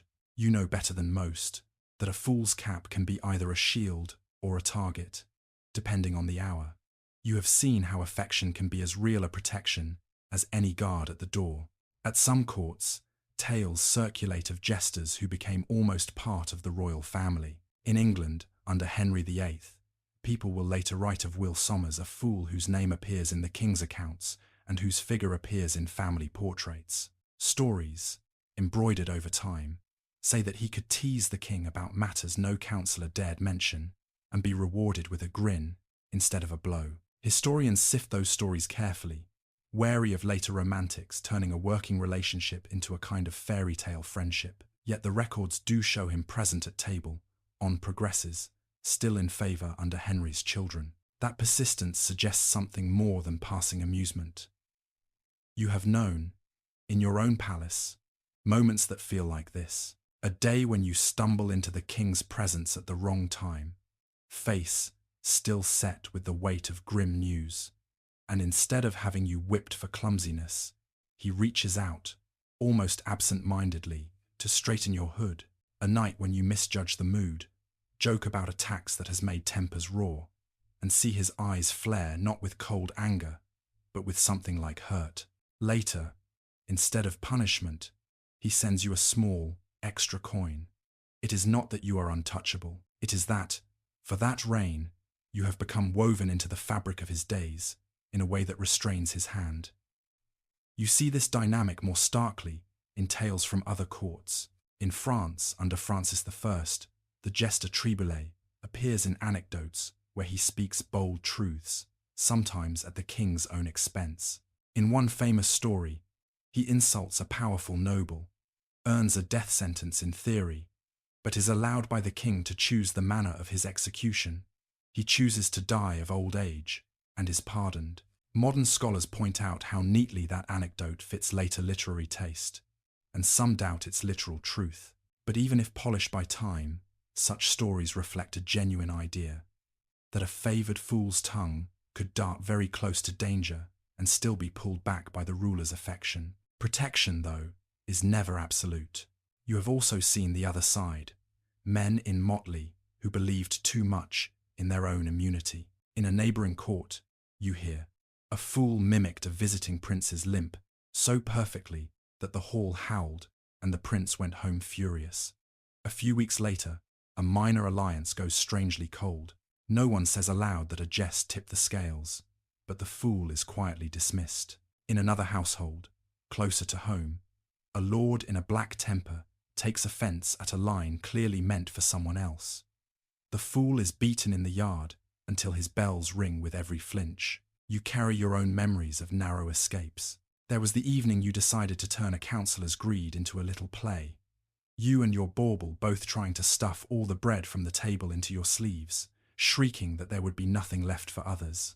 The hall rocked with laughter until you saw the counsellor's face, white with anger, his hand over the signet on his chest. For a heartbeat, the room held its breath. Then the king chuckled and tossed you an apple, and the danger passed. The next day, though, you found yourself excluded from a small gathering in which you had always been welcome. Protection from the top does not erase resentment lower down. Sometimes the line is drawn not by what you say, but by who else is listening. A quip in a private chamber may be shrugged off. The same line in a public hall can become an insult that demands a response. You learn, over years, to hear the difference in the silence that follows a joke. There is a silence thick with suppressed laughter, and a silence sharp with offence. The first feels like warm wool, the second like a drawn blade. You never ignore that second kind twice. Punishment, when it comes, is rarely neat. In some households, fools who pushed too far were whipped like servants, their brightly coloured backs a warning. In others, they were simply not called anymore, their names drifting away from the wage books. A few were exiled to distant estates, kept on as minor entertainments for provincial gentry.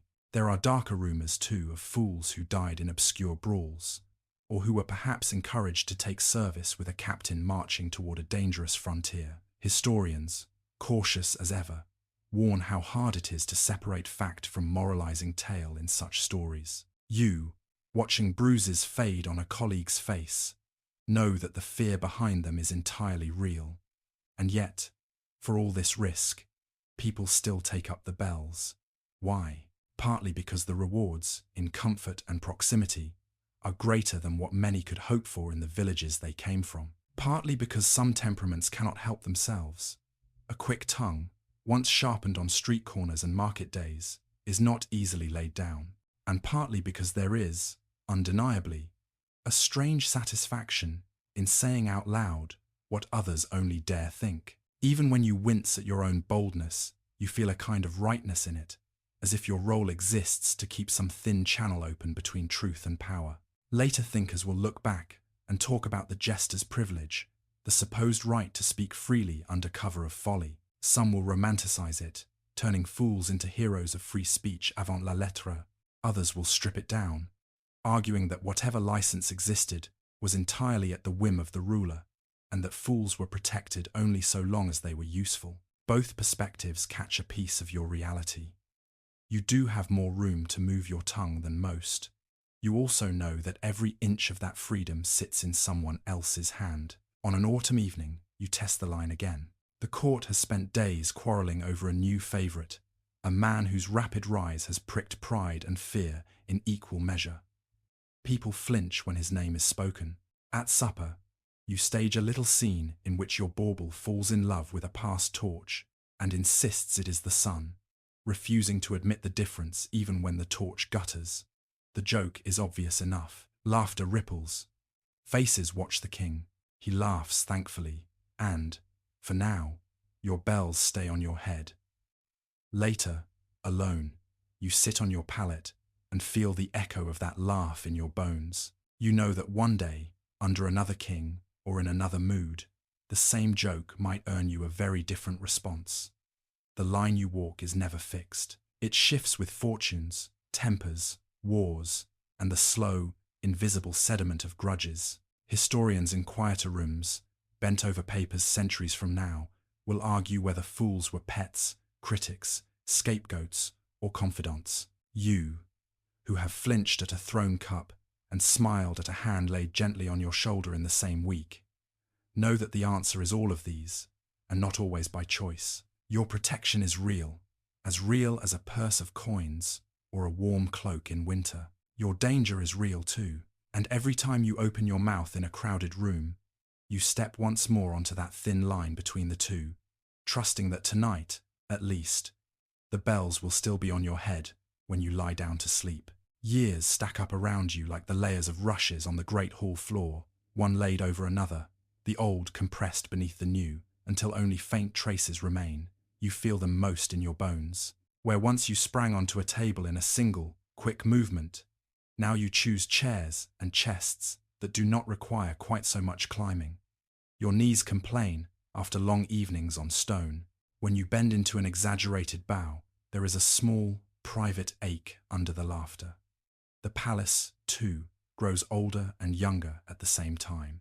In your early years, the clothes around you were still cut in the heavy, broad shapes of the late medieval world. Long gowns, wide sleeves, belts slung over tunics. Now you see slimmer doublets, hose puffed and slashed to show off contrasting linings, caps with feathers brought from far away. In courts like the Tudors or the Valois kings in the early 16th century, Italian fashions begin to slip north, bringing new notions of elegance. A young courtier strides past in a short, tight jerkin and a beard trimmed to a fine, fashionable point, and you feel, absurdly, as if you belong to a different species altogether. You adapt where you can. Your motley changes shape over the years, following the general drift. Once your hood had long donkey ears, now it sports shorter points and a little stand-up collar. The bells remain, but the colours alter, sometimes matching the current livery, sometimes chosen to echo popular shades at court. In the wardrobe accounts of several royal households, a careful reader can trace this evolution, the same fool's name next to requests for different fabrics as decades pass. You see it in your own reflection. The face beneath the colours more lined, the eyes set deeper, but the costume still insisting on foolish youth. The people around you change faster than you do. One by one, the faces that framed your first years in the palace drift away. An old counsellor dies. A lady retires to a convent.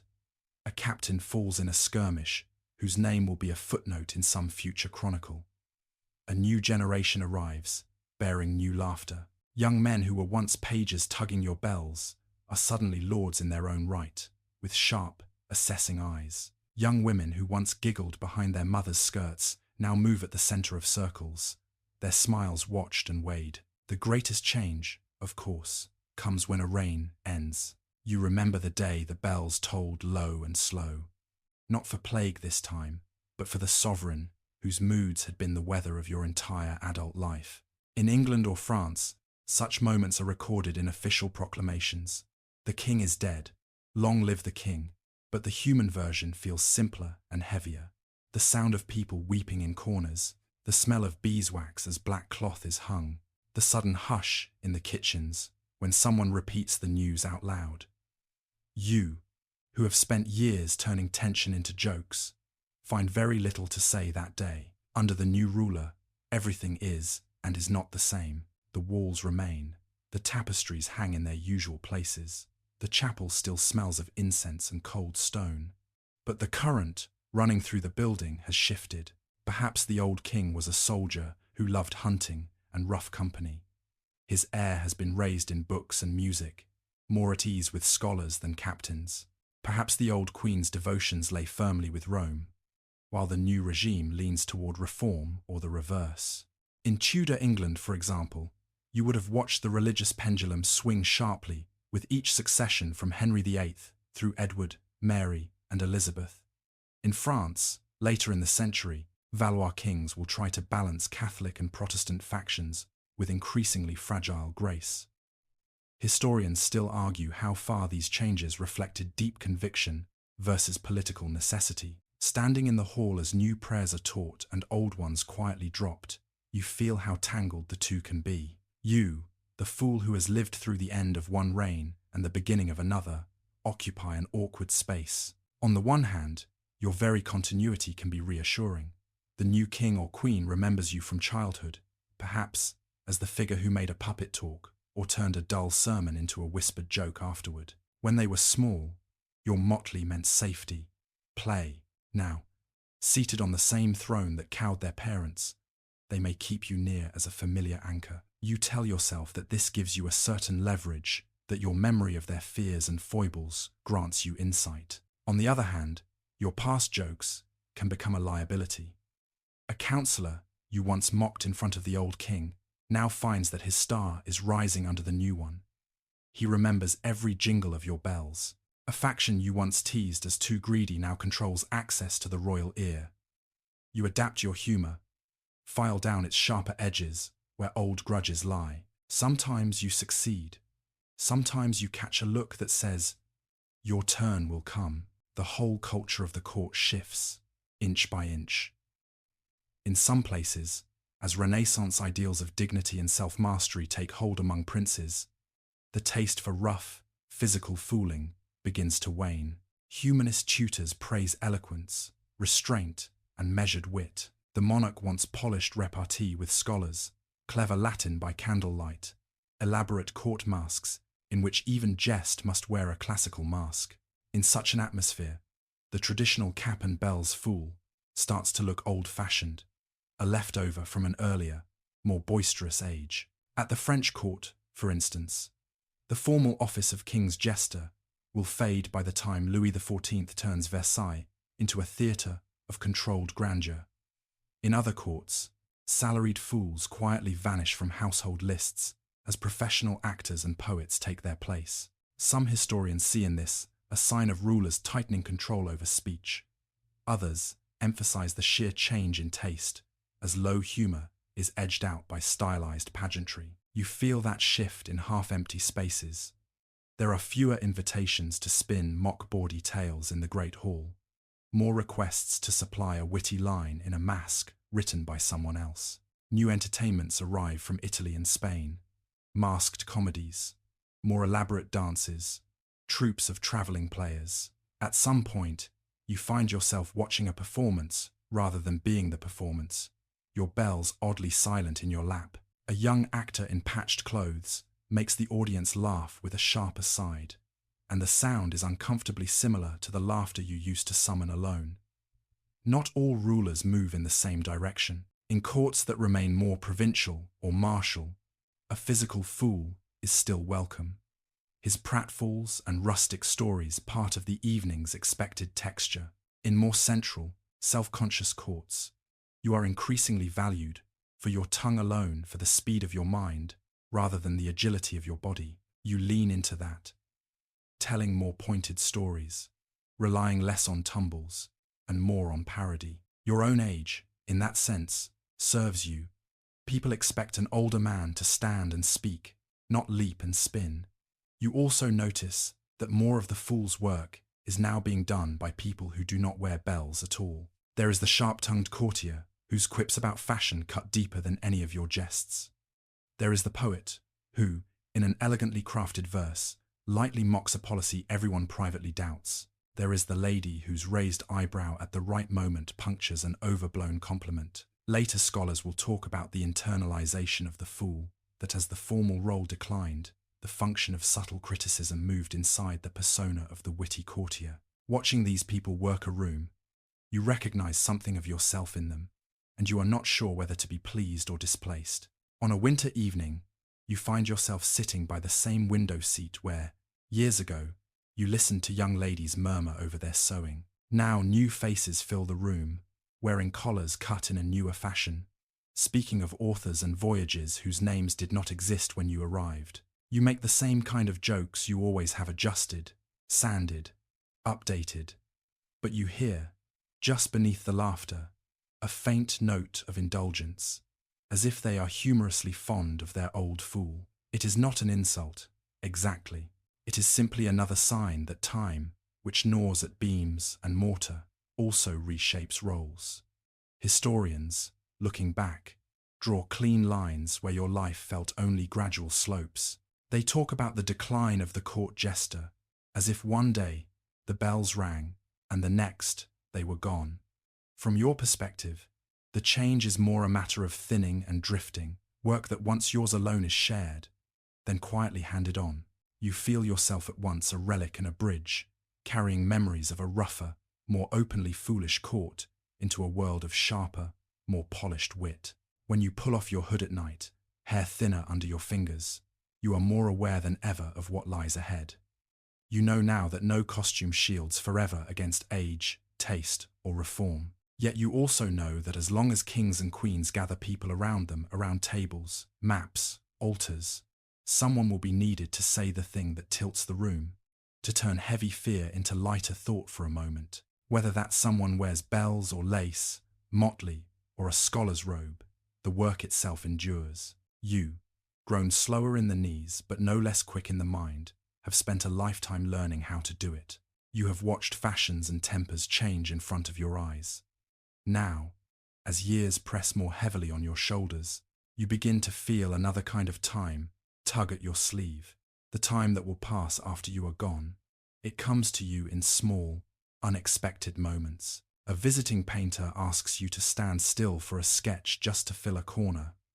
A clerk mutters your name under his breath as he copies it into a household list. You catch your own reflection in a polished jug and wonder, briefly, what will remain when the jug is broken and the ink has faded. You see one answer in the painter's room. It is cramped, smelling of oils and ground pigments, with light falling from a single high window. He has been commanded to paint the royal family, or a grand allegorical scene, or perhaps a formal group portrait of the court. Canvases lean against the wall, the king standing stiff and broad, hand resting on sword, the queen seated, eyes trained somewhere just above the viewer's head, children posed with flowers or pets. Around them, in the first sketches, are blank spaces where the painter will later decide which minor figures to include. Stand there, he tells you, pointing to a patch of floor just off to the side of the main group. You obey, bells mute, feeling suddenly self-conscious in motley under his careful gaze. His hand moves quickly, charcoal tracing your outline. Later, in the final painting, you may be small, a dash of colour at the edge, a cap and bells peeking from behind a pillar, a familiar presence half inside, half outside the formal frame. In Hans Holbein's work at the Tudor court, images like this survive. A jester, Will Sommers, and a woman believed to be Jane the Fool, tucked into royal family portraits.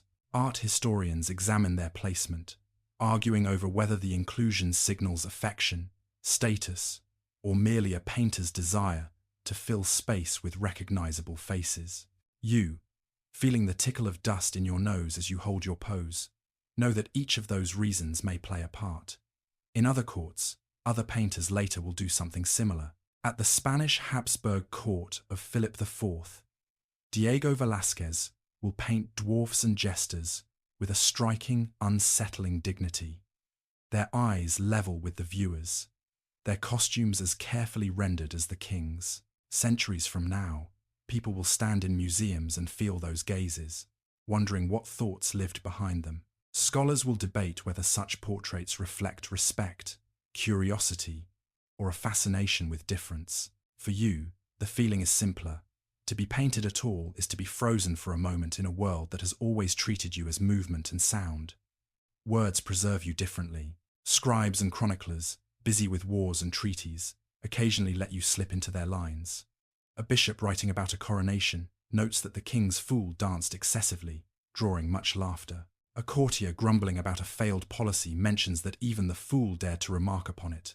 A diplomat's dispatch to a foreign prince includes a snide aside about the ill-timed jests of His Majesty's buffoon. These fragments are not meant to honour you, they are seasoning for other stories. Yet centuries later, historians will comb through them hungrily, piecing together the outline of a life like yours. You think of account books too, those dense pages where you are known not for your wit, but for your cost. Item: To our fool, for new bells and a hood, such and such a sum. Item, for the burial of the fool, and for masses for his soul. That last line, when it comes, will reduce your whole existence to a brief note between entries on candles and cart repairs. Some scholars will argue that such documents show fools were considered firmly part of the household. Others will point to the cool, matter-of-fact tone and see only replaceable servants. You imagine a young researcher, bent over the crumbling paper in some quiet archive, grinning at your name in the middle of the list, feeling a flicker of connection. The chronicler meant to tally expenses. Instead, he has left a small door open in time. Not all traces are so official. In the margins of a prayer book, a board page once doodled a tiny figure in a pointed hood, tickling the feet of a saint.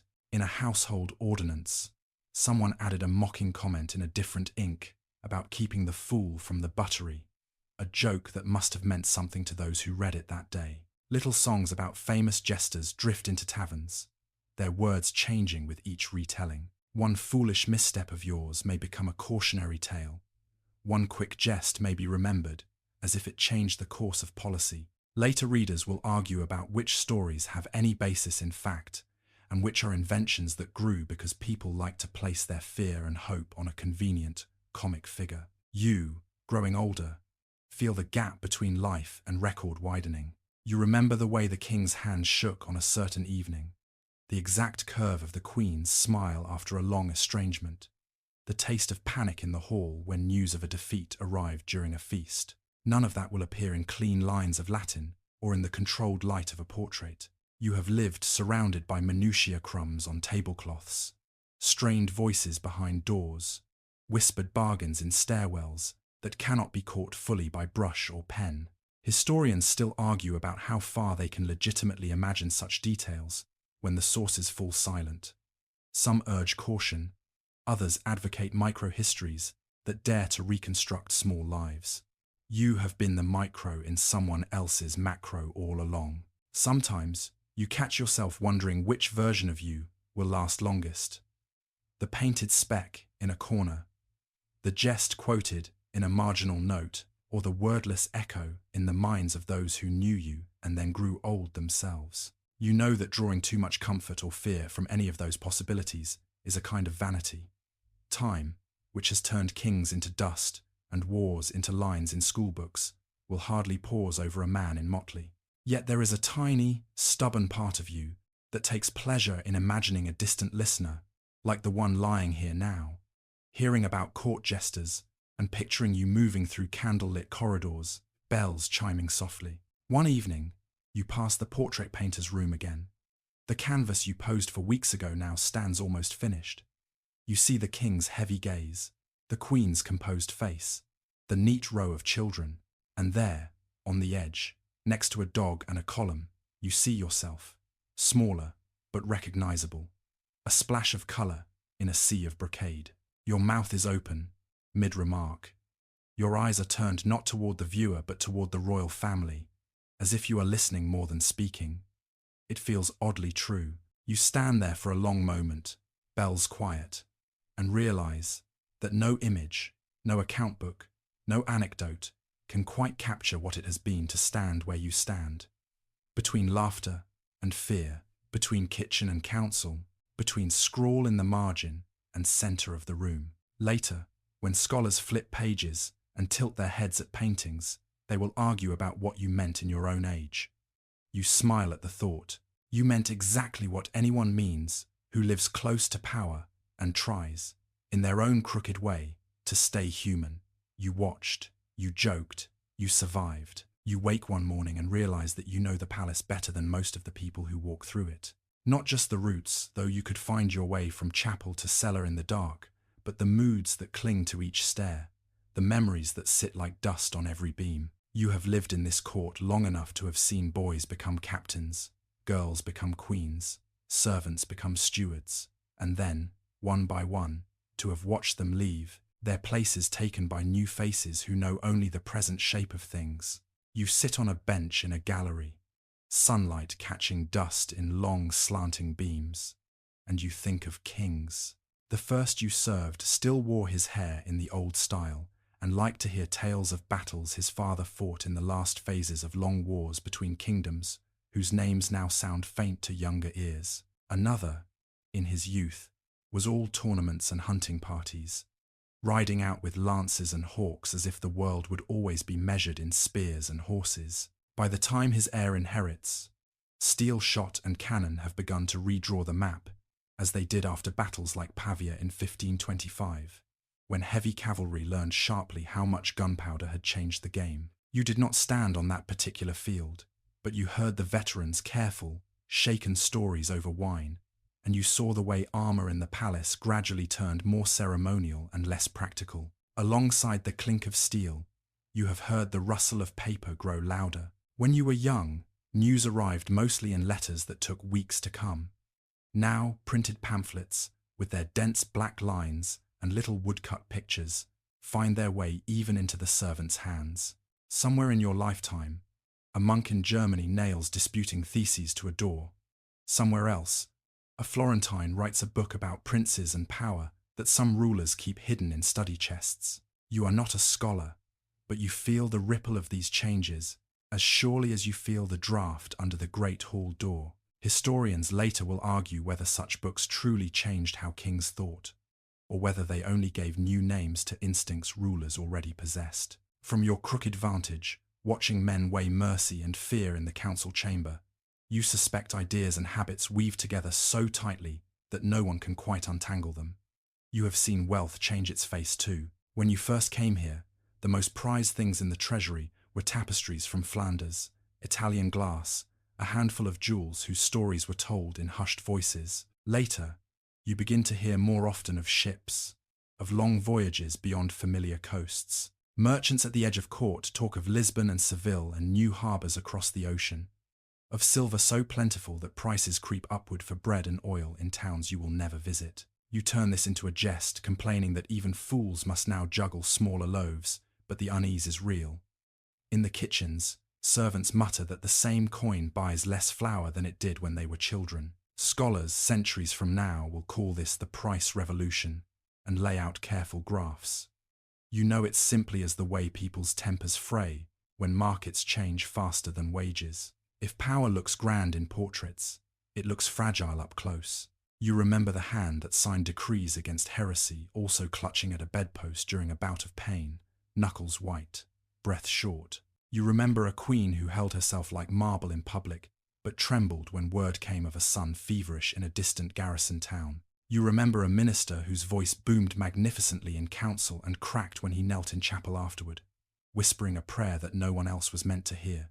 In Chronicles, these people will harden into types: the strong king, the devout queen, the cunning favorite. Looking back over the decades, you see them instead as faces shifting under weight they rarely chose in quite the way the stories will claim. You have watched reputations rise and fall with a speed that still surprises you. A man arrives at court, a stranger, bearing a clever plan or a useful dowry.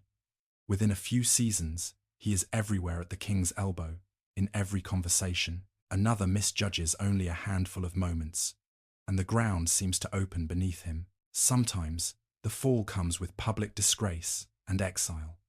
Sometimes, it is quieter. Invitations drying up, seats moving further from the salt, eyes sliding past in corridors. You make jests about this, the wheel of fortune, the way new favourites buzz like flies around honey, but beneath the jokes, you carry a steady awareness that your own place has always been just as vulnerable. And yet, you have endured. Where captains fell and ministers were replaced, you kept walking the same corridors, bells chiming, year after year. You have served under more than one ruler, and seen more than one policy reversed, more than one dogma softened or sharpened. A tax proclaimed in your youth as necessary and permanent is quietly altered in your old age. A religious practice defended fiercely in one decade is abandoned in the next, replaced by new prayers that, in time, feel just as venerable to those who grow up with them. Historians later will map these changes in neat arcs: centralization of power here, confessionalization there. You remember instead individual nights, the hush after a decree was read, the stiffness in shoulders, the way servants in the kitchen tried out the new words awkwardly over pots. Sometimes, alone, you wonder what all this has made of you. Have you become cynical, seeing so many vows broken, so many high words followed by ordinary compromises? Or have you, in your own foolish way, grown more compassionate, recognizing how difficult it is for any human being to carry crowns or mitres without bending under them? You think of the kings you have watched trying to balance war and peace, of queens trying to keep faith and family from tearing in opposite directions, of ministers struggling to make numbers on a page match the messiness of fields and harbours. Some scholars will later write books condemning this or that ruler outright. Others will defend them as products of their time. You, who have watched them rub their eyes in the early morning light, suspect that judgment from a distance misses the way fear and responsibility gnaw at sleep. In the later years, when your steps are slower, you find that fewer people are afraid of you. Once, courtiers flinched when your bells sounded behind them, worried that you might catch a phrase and turn it into a jest that would ripple toward the throne. Now younger men and women sit beside you on benches and ask you, half teasing, half earnest, what the court was like in the old king's day. You oblige with stories of rougher feasts, of louder hunts, of arguments over whether a fool should sit at table or at the hearth. You leave out some of the sharper jokes, some of the narrower escapes, sanding your tales into something softer.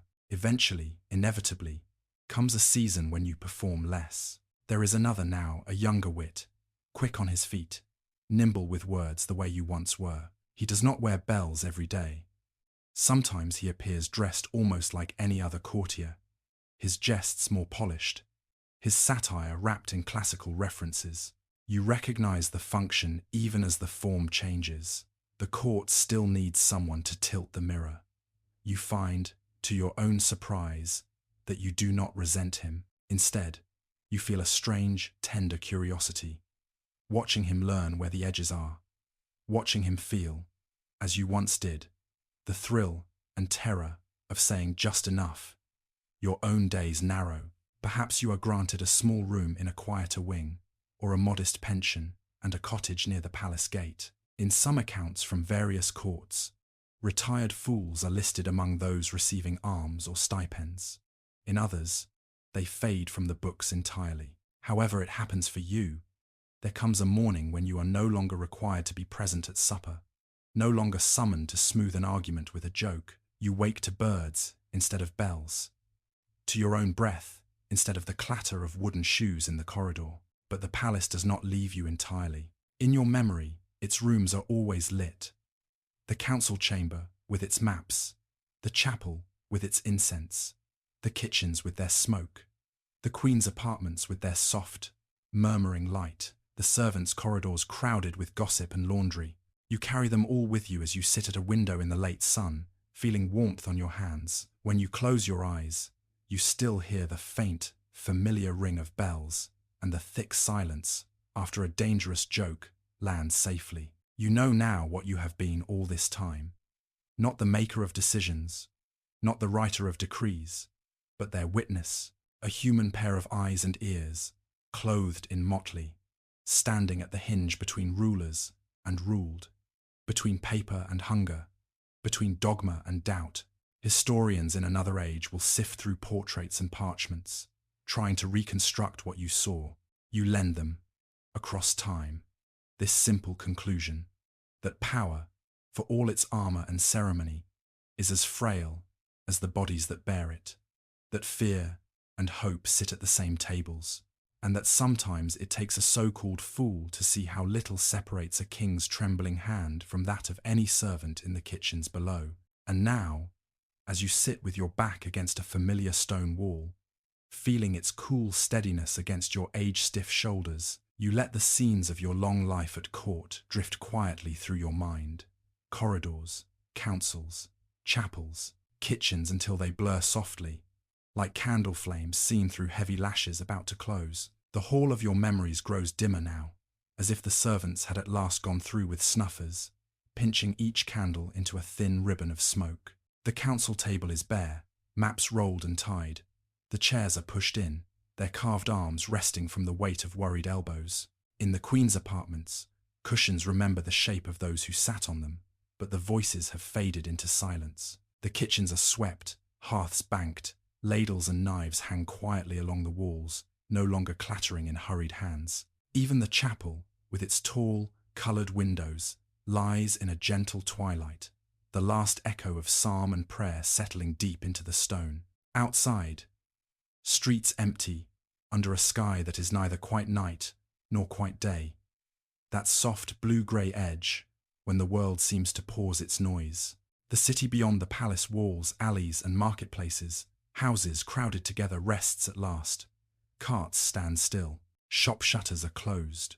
In the poorest quarters and the richest squares alike, only a few small lamps burn, like embers in a great, cooling fire. All the worries that pressed on brows, in council wars, plagues, taxes, creeds, belong now to another time, folded into pages and paintings that cannot touch you where you lie. Here, in your own quiet room, you feel none of the draughts that shivered you in long stone corridors. Instead, there is just the soft weight of your blankets, the familiar give of the mattress beneath you, the calm rhythm of your own breathing. The figures you have followed, kings and queens, ministers and servants, messengers and cooks, step back into the past, where they belong, their footsteps growing lighter, like actors, leaving a stage when the play is done. The bright flash of motley, the chiming of bells, the murmurs in chapel and at table, all thin into something like a distant lullaby. You do not have to hold any of it up now. You do not have to balance on any narrow line, or listen for danger in laughter.